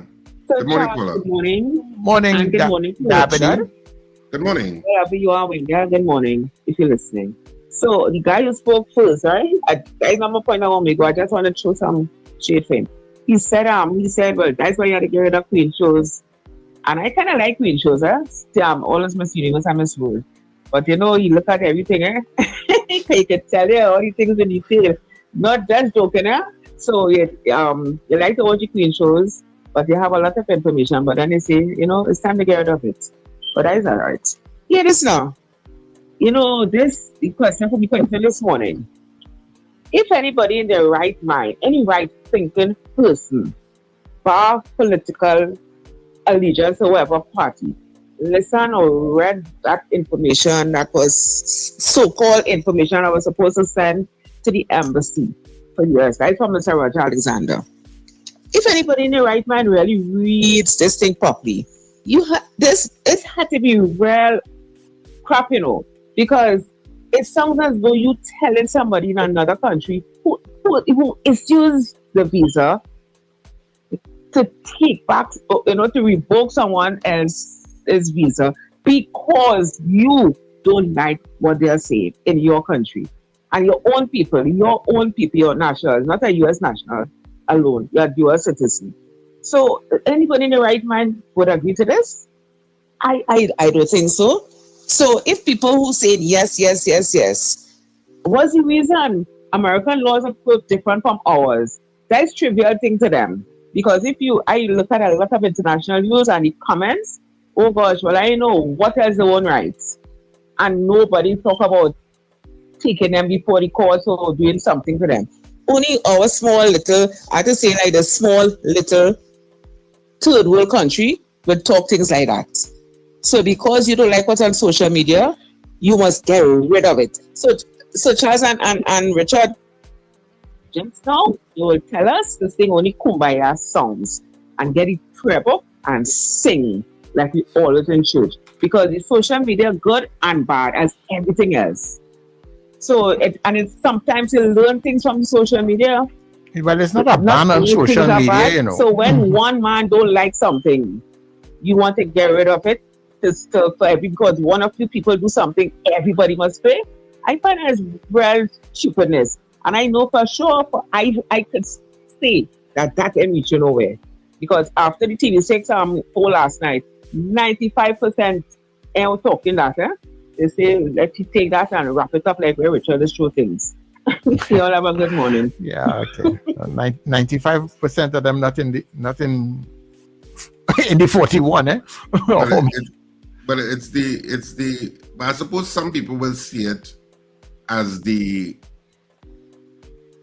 weaponizing of a particular the issue of visa revocation and stuff. You're kind of using that as a weapon to say keep in line, which is basically what he's saying.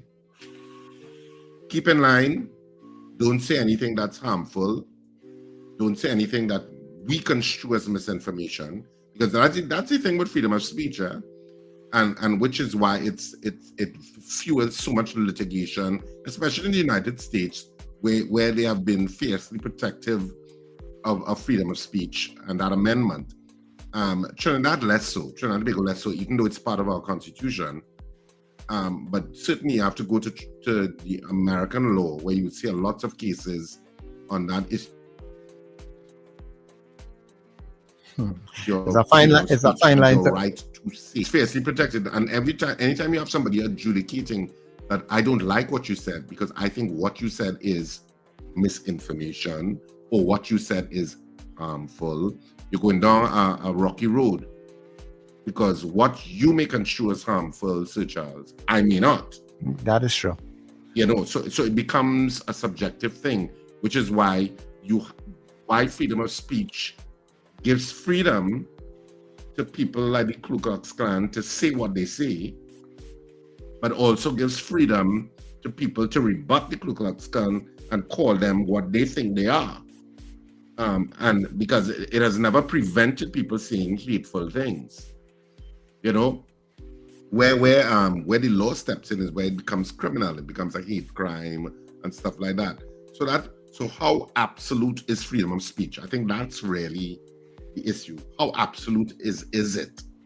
And the United States has been pretty close to being leaning towards as absolute as possible, but they have pulled back in recent times from that. In Trinidad and Tobago, it's less tested.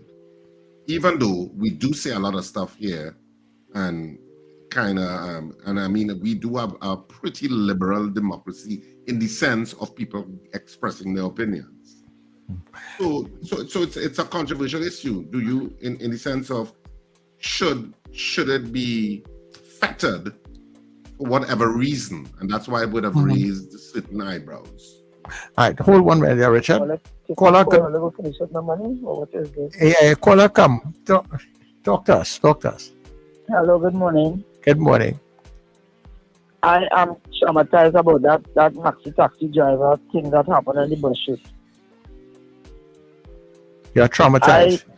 I went in a maxi yesterday and a woman came in with this hijab thing, and boy, I got so scared. I come on the maxi, you know. I am really traumatized with this maxi taxi. Yeah, I understand, sir. I understand totally. Drivers, whenever they're stopping, look and see before you pick up somebody. You are seeing somebody with mask on your face and they just open the door and you're looking forward and not looking on the side. Look and look back your door. Yeah. So they need to train these drivers when they are stopping, look left, look right, look around you before you open your door. And they always does that. They just open the door and they don't look. Yeah, you ever hear Paul T. I'm Douglas? hoping that they will train them. And they have to have certain skills. Driver and shit on that man or something. When the guy went out the maxi, drivers, there's a lot of things that they need to do because they are traumatizing people.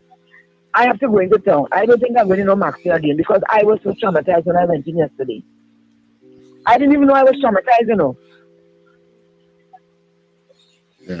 Yeah. When I understand it. I felt. I never know what I feel like that. Yeah. Okay, So I thanks. hope they do right by the drivers and the passengers. Train them. Okay, Have no some problem. security or something in the max. Something. We can't be doing that. People just come in. My friend went in a maxi right by 5 o'clock there. They take all her stuff. There's too much things going on and they're not reporting everything. A lot of things happen in the bus shoot and they are not reporting it. The drivers are dropping you straight into the gate and they go on the way. They're not even going to Bedford Street and report it. So I'm hoping that you all could help somehow. I don't know how you're going to help, but I'm hoping you could help because we are traveling with our little bit of money and we don't want to lose what we have. Yeah. Caller, thanks very much.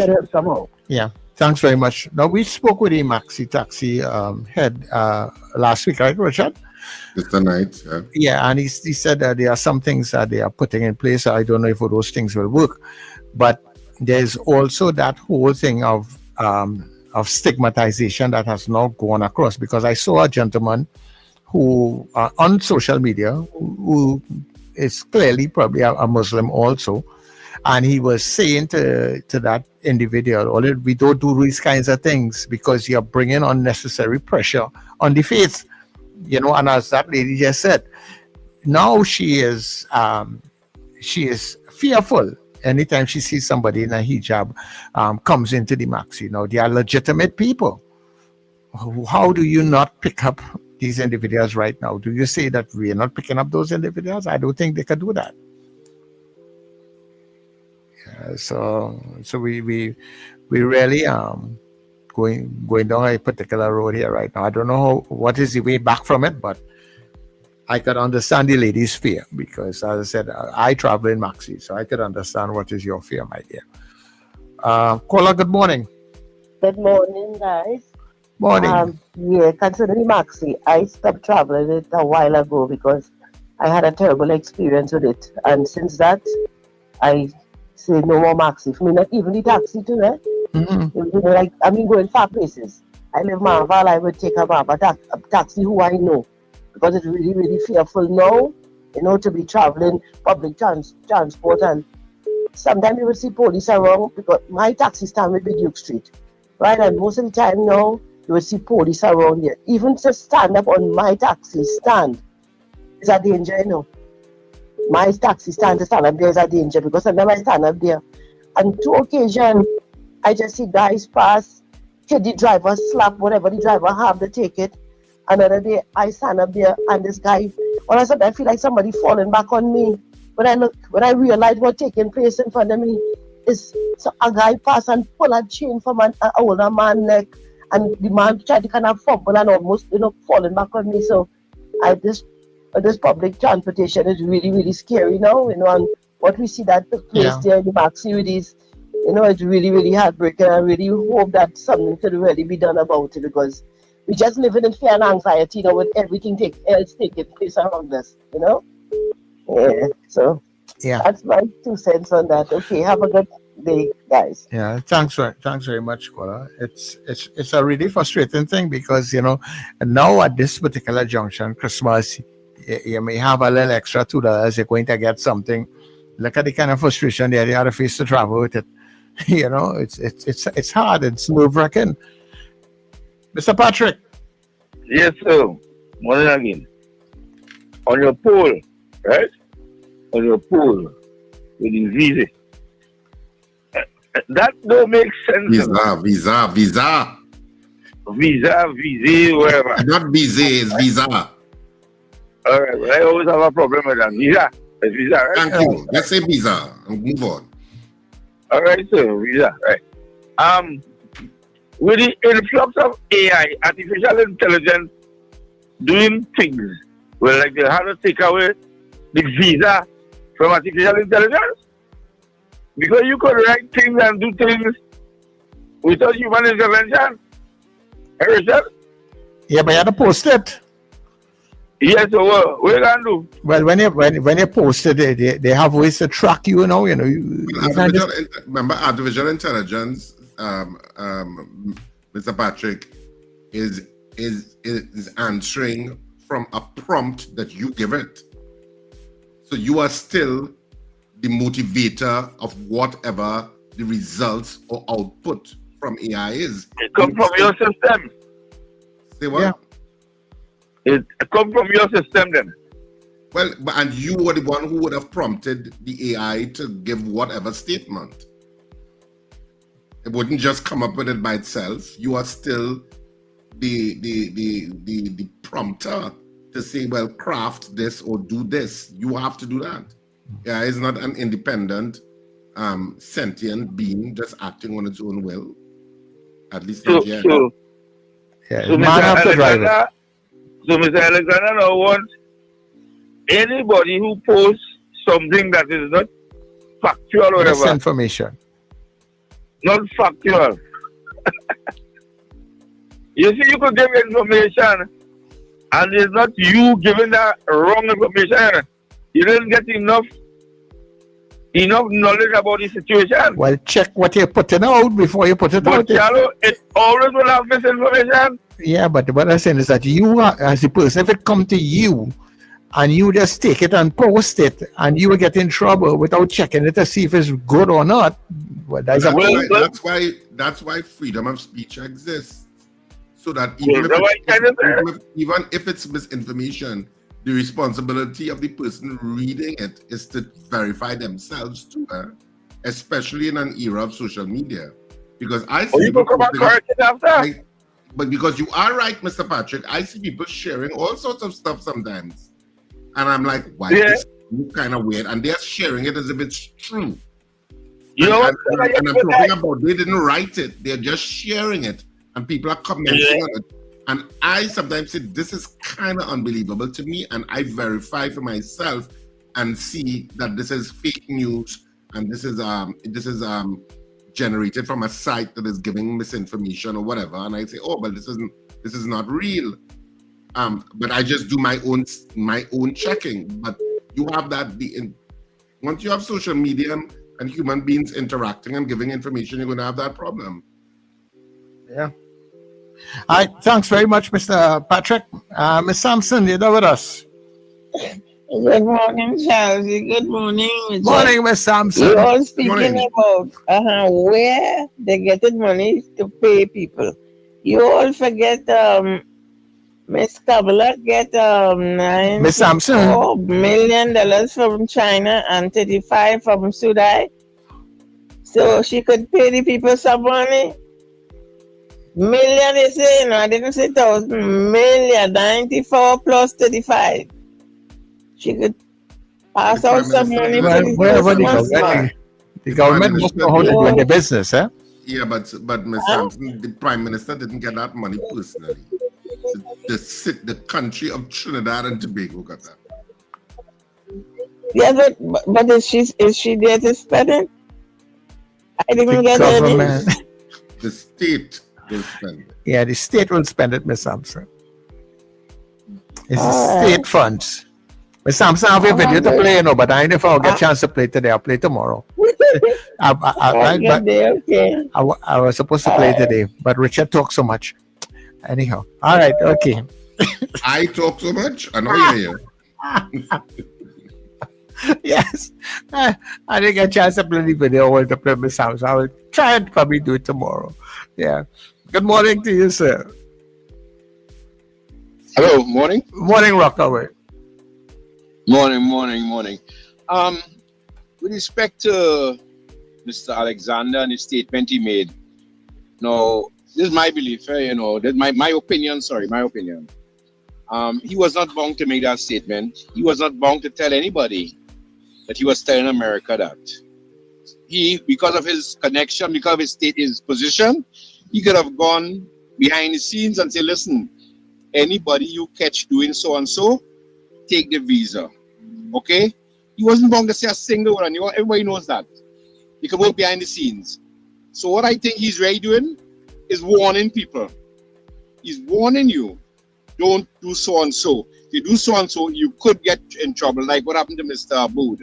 Okay, they're really doing it. So I don't believe in censoring social media, but I have a big thing about false information. I have 2 chats I'm on, and I always tell them about that. Do not put stuff if you can't verify it.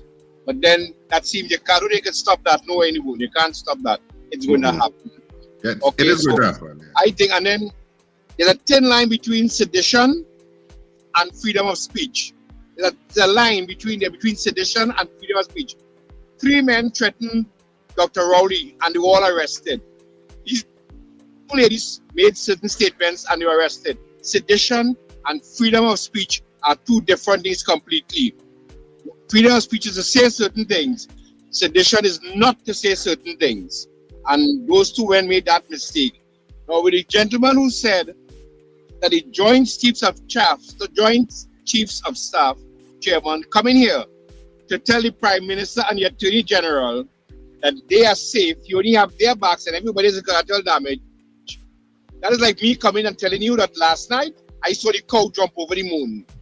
That's what that statement came across to me. That's what that song to me. Last night the cow jumped over the moon.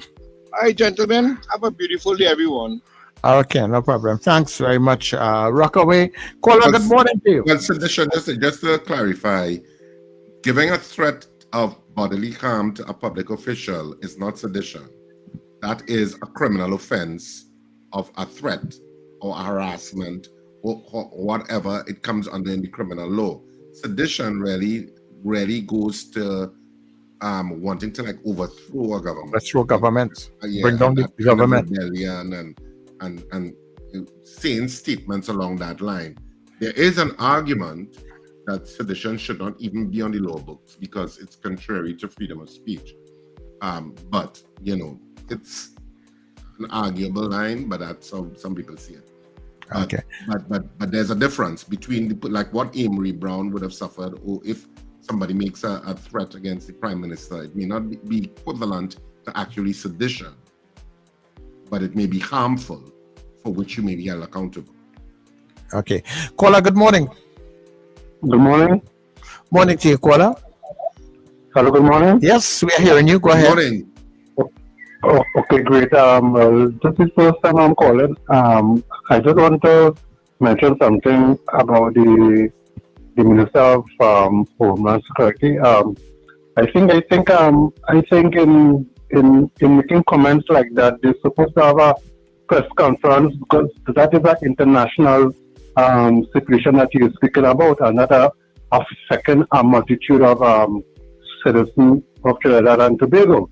You understand? So just making these things on by the way, just hearing it on the news like that with no sort of backup, whatever, But I don't know if he's making it on the same social media that he is against. I don't know if it's that he's making it on. People finding out those situations and that. People finding out those information on social media, the same social media that he is against. Come and hold a press conference and deal things in a more diplomatic way. Same thing like last week, the Minister of Culture showed one sort of thing. The banning this, nobody, nothing. The fed promoters and them jumping up all over the place. And then this thing now happens. So the government just doing things, just throwing out things there and having the citizens and them just running skelter. I mean, they need to do things in a more diplomatic way. Come on, yeah, you know what I mean? Thing, you know what I mean? Seeing that all this thing happening with the worship and all kind of thing happening and this Minister of National Security, whatever he is, he cannot come out and give a proper statement and let the population know exactly what is going on. People just saying things helter-skelter, and you know what I mean? Nobody knows what's going on. So this government had to come in some kind of diplomatic way, hold a proper conference. When having conference, they bring in ministers of what it is not relevant. Bring ministers on press conference at what is relevant and what is happening on a day-to-day basis. Okay, no problem. Thanks. I agree with you. You know, caller, you're making a very valid point. The best defense and attack to misinformation is transparency of the truth and the information that you have to counteract it and to give the forum to counteract it. So if something is misinformation and intentional or deliberate misinformation, which some people can be mischievous about, and the best defense to that is for you to be transparent about what the truth is and to have the machinery to answer in real time as quickly as possible to counteract that misinformation. When you start to make threats about, I am going to hold you accountable for the misinformation, or I am going to give penalties to your misinformation, that freedom of speech line starts to wiggle a little bit. And, you know, and it goes back to that statement that Vulture, well, it's accredited to Vulture. It's not really Vulture that said it. Vulture. It's really, I think, Hall, was it Benedict Hall, who did his biography, but was kind of summarizing his views on freedom of speech, where he says, I may not agree with what you say, but I will defend to death your right to say it. And that, in a sense, encapsulates the sense of what freedom of speech is. I may not agree with what you say, but I'll defend to death your right to say it. And so the best defense to any kind of misinformation that people are putting out there is for you to have a sophisticated and well-oiled machinery to reply to it. That, to me, is the best defense. Because anytime you start to curtail or perceived to curtail and infringe on the freedom of speech, people will start to say things like autocratic behavior. Because oftentimes in countries where freedom of speech has been threatened, and I mean countries like India, believe it or not, under Modi, Turkey with Erdogan, where you see the elements of freedom of speech being attacked, it is to assume and control dissent to the prevailing government view. And that's not how democracies operate. So that's why Minister Alexander would have gotten some pushback on it, because it's about that vigilance, you know. Okay, and I mean, people be on either side of the fence, but that's really a lot of the philosophical argument and base and substance of what's at stake. All right, so we're going for the news, and we will be back.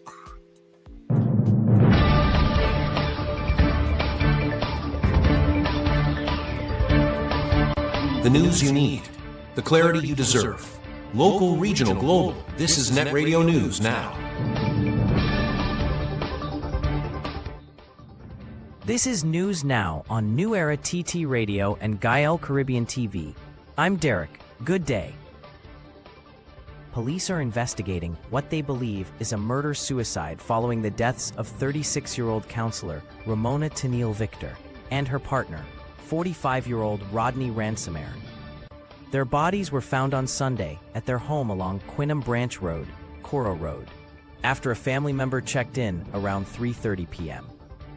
Victor was discovered covered with a blanket, while Ransomer showed signs of frothing at the nose. Crime scene investigators recovered a handwritten note and a bottle of Rotem Icaso herbicide, along with 2 cell phones and an iPad. The couple had been together for 16 years and living at the residence for the past decade. Victor was last seen on Friday around midday and Ransomer on Saturday. Autopsies will be conducted this week to determine the exact cause of death. Opposition MP Stuart Young is raising alarm over comments by Homeland Security Minister Roger Alexander, who says government is exploring legal options to curb the misuse of social media and the spread of misinformation that threatens national safety. Alexander confirmed that discussions are underway with the Attorney General on possible legislation aimed at stopping harmful online behavior, not legitimate public expression. He says when communications begin causing chaos and calamity, action must be taken. He pointed to the recent detention of Olive Green Jack under the state of emergency, after she allegedly urged the Venezuelan government to target the Prime Minister's Philippine residence. Young says the minister's position, along with the use of a preventive detention order instead of existing criminal law, represents a developing threat to democracy. He warns that a line is being crossed and is urging citizens to stay alert. Trinidad and Tobago. Chairman of the U.S. Joint Chiefs of Staff, General Dan Kane, will visit Trinidad and Tobago on November 25th for talks with Prime Minister Kamla Persad-Bissessar. The U.S. Embassy announced the visit on November 24th, saying discussions will focus on the strong bilateral relationship, regional stability, and joint efforts to counter illicit trafficking and transnational criminal organizations. Kane's trip follows 2 recent trading engagements between the U.S. 22nd Marine Expeditionary Unit and the Trinidad and Tobago Defense Force from October 26th to 30th, and again from November 16th to 21st. General Kane is the 22nd Chairman of the Joint Chiefs of Staff, the U.S.'s highest-ranking military officer and senior military advisor to the President, the Secretary of War, and the National Security Council. He previously served as an F-16 fighter pilot, weapons officer, and special operations officer. 3 Manzanilla residents were injured during a violent home invasion on Sunday evening, where attackers stole a vehicle that was later recovered by police. Around 6:20 p.m., an elderly woman was sitting in her gallery at Clark Trace Extension when a man armed with a knife pushed her to the ground and demanded valuables. 2 other suspects entered the house, attacking a second resident at the dining table, striking him with a knife, and stealing his phone and the keys to a blue Nissan Tita. A third resident, a young woman, was assaulted in her bedroom and robbed of cash, jewelry, and an iPhone XR. The suspects escaped in the stolen Tita, but officers from Manzanilla, Mayaro, Beach, and Sangre Grande later found it abandoned on Calypso Road. All 3 victims were taken to area hospital for treatment. In the region, legendary reggae singer and actor Jimmy Cliff has died at the age of 81. His family announced on social media that he passed away from a seizure, followed by pneumonia. Cliff, born James Chambers in Jamaica, was known for classics like Many Rivers to Cross, You Can Get It If You Really Want, and Vietnam. He skyrocketed to global fame after starring as Ivan in the groundbreaking Jamaican film, The Harder They Come, a movie and soundtrack credited with launching reggae onto the world stage. Over his long career, Cliff worked with artists such as the Rolling Stones, Wyclef Jean, Sting, and Annie Lennox. His songs were covered by Bruce Springsteen, John Lennon, and UB40, and he earned 2 Grammy Awards before being inducted into the Rock and Roll Hall of Fame in 2010. Jimmy Cliff's music, message, and influence continue to live on. In international news, Ukraine's President Volodymyr Zelensky says important steps were made during peace talks with the United States in Geneva, but warns the main obstacle remains Vladimir Putin's demand for legal recognition of Russian-occupied territory in eastern Ukraine. The US and Ukraine reported progress and agreed to continue working, but offered no details on how they'll bridge deep divisions over land and security guarantees. It's now expected that Zelensky and US President Donald Trump will meet to tackle the most contentious points. Russia did not attend the talks and says it has received no official briefing on the outcome. Moscow insists adjustments were made to a 28-point US-Russia draft plan that Ukraine strongly opposed, saying it favored long-standing Russian demands. US Secretary of State Marco Rubio says a tremendous amount of progress was made, though European leaders remain cautious, warning the road to peace will be long. And that's news at this time. That was news now. Stay informed with New Era TT Radio, NETT Radio.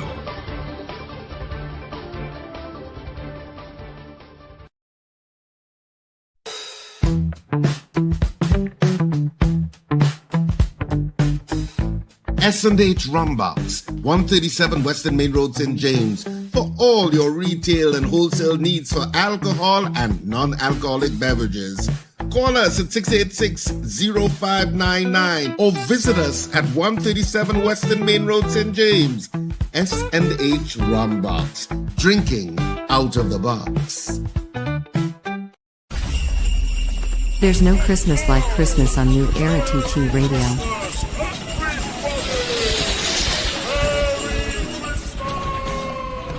The other day, I went Venezuela, and I fall in love with a señorita. I hardly know the lingo, but I really know what she know. It's a time for giving, caring, and sharing. It's things like this that get me mad. Who stole the rubbish from my yard?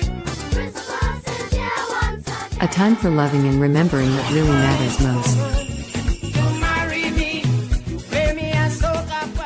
Greater than from our family to yours, Merry Christmas and a blessed season from New Era TT Radio. NETT Radio.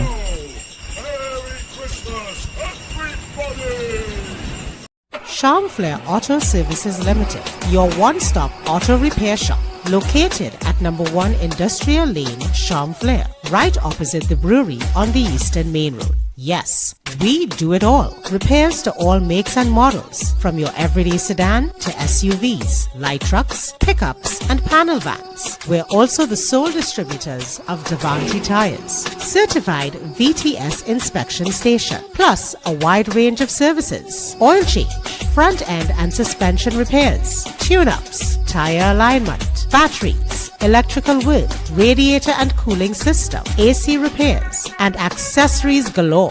We offer pickup and drop-off service too. Call us today at 662-6545 or 662-6572. Follow us on Instagram and Facebook. Charmflair Auto Services Limited, number 1 Industrial Lane, Charmflair. We do it all.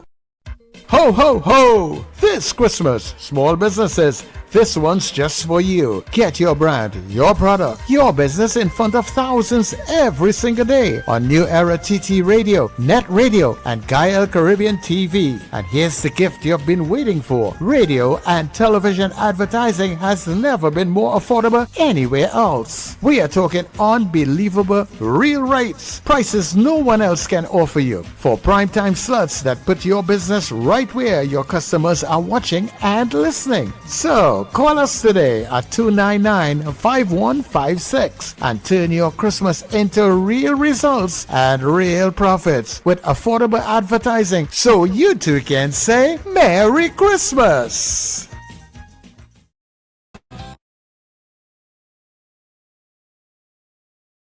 Christmas is coming and theater is going. You don't need out to watch Corn. It's down to one final performance. The #1 comedy of 2025 is coming to an end. One show only. Saturday the 6th of December at 8:30 p.m. at Sapa. Tickets available at K-Squared Fashion, C3 Center and Brentwood Mall. And at Friends of Marabella by the Roundabout. Tickets also available at the Sapa box office for 12 noon to 6 p.m. daily. Don't miss the #1 play of 2025. You don't need foul to watch Corn. Don't miss it.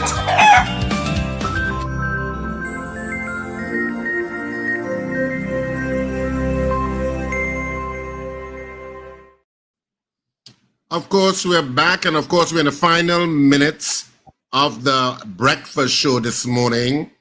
I saw a comment. I was just kind of going through the comments, breezing through the comments just now. And Jason Samuel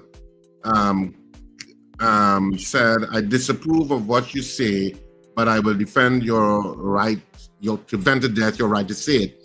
And he says it was said by S.G. Talentire. Well, S.G. Talentire is actually Beatrice Hall. I was saying Benedict Hall, but it's Beatrice Hall.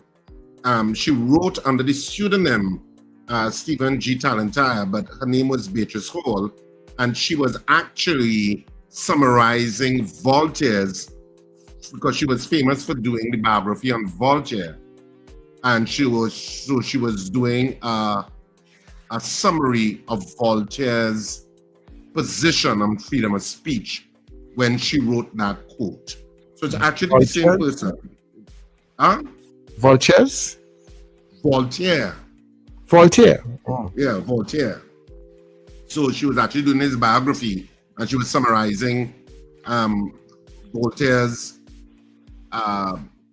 view on the freedom of speech. So I know he was probably trying to correct me, but it's actually the same person, Benedict Hall. But she wrote under that pseudonym. Mm-hmm. So I just thought that was a little bit of trivia that I can bring up there. But this is where we wrap up the breakfast show. I just want to remind people, of course, that theater will be on next week, Saturday, the 6th of December. And wait, before. What do you mean wait? If I want to rush the theater, you can't interrupt, Mr. Charles. We're talking freedom of speech. Yeah, but I am finishing my this is my freedom of speech. So theater is on next week, Saturday. But we didn't finish what we were talking about. Yes, I am finished. Social media thing. Next week, Saturday. This is my freedom of speech now. Next week, Saturday. You don't leave foul to watch corn is the final performance next week, Saturday. Are we done with the USBs or anything? Yes, we are. At Saturday at 8:30 p.m. It's the final show as theater closes for 2025. You would have just seen the ad. Actually, I have to send you the ad. People have real concerns about this whole situation with this fine line between the advice I could give them is to come and laugh next week Saturday and you don't leave foul to watch corn. After that, you wouldn't care about freedom of speech or nothing, because you'll be such in a good mood. You'll say to hell with everything.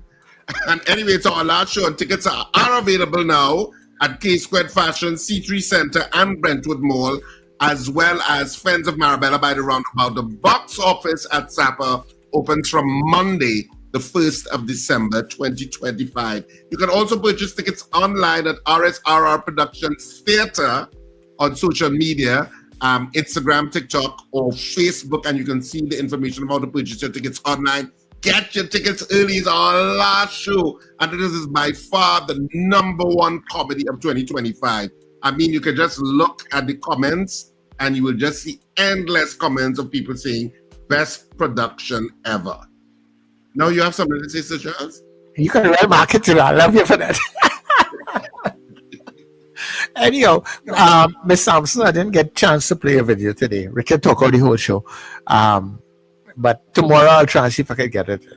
And tomorrow, hopefully, we'll have Josiah Austin, who, of course, is the chairman of the Piarco Regional Corporation. He's very excited about some of the projects they have in plan and in train, so to speak.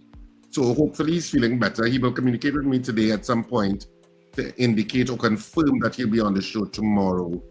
And Thursday we also talk with the mayor of Arima on Thursday to talk about the plans for Christmas. Oh, there are big plans coming in Arima. You're not too excited about Arima and Christmas? I will hear on Thursday. Huh? I don't want to preempt what the mayor has to say. Oh, okay. So let's see what he has to say. Maybe there are fantastic plans.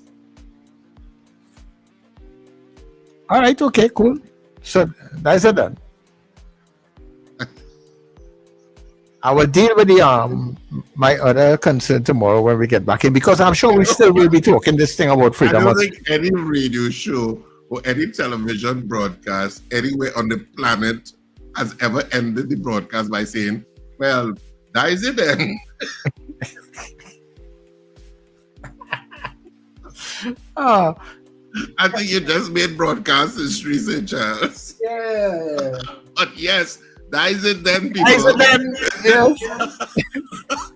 This is unconventional. This is what we call real radio. Real radio and real television. That is it. Yeah, keeping it real. That was your team song, that's so? Yes. All right, so this is where we wrap it up at the breakfast show for this morning. We hope you had a good time with us and lively with us and, taking in the information and, of course, the points of view, the diverse points of view on this program, which we welcome. Just keep it respectful. Of course, programming continues on NewEraTTRadio.com and New Era TT Radio on TuneIn. And, of course, you can join us here again tomorrow where we broadcast simulcast on Facebook, YouTube, and on Gael Caribbean in Trinidad and Tobago and up the Caribbean region where you can see us on all of the islands. Hope you had a fantastic day today. And remember to smile and laugh. It's great for your health. Any ending words, Sir Charles? Besides, that is it then? That is it then. That is it? That is it. Okay. And this, the it that he's talking about is The Breakfast Show. Yeah, yeah, yeah, yeah, yeah, yeah, yeah. Yeah, yeah, yeah, yeah, yeah, yeah, yeah. Wake up, it's a brand new dawn. The Breakfast Show got the vibes.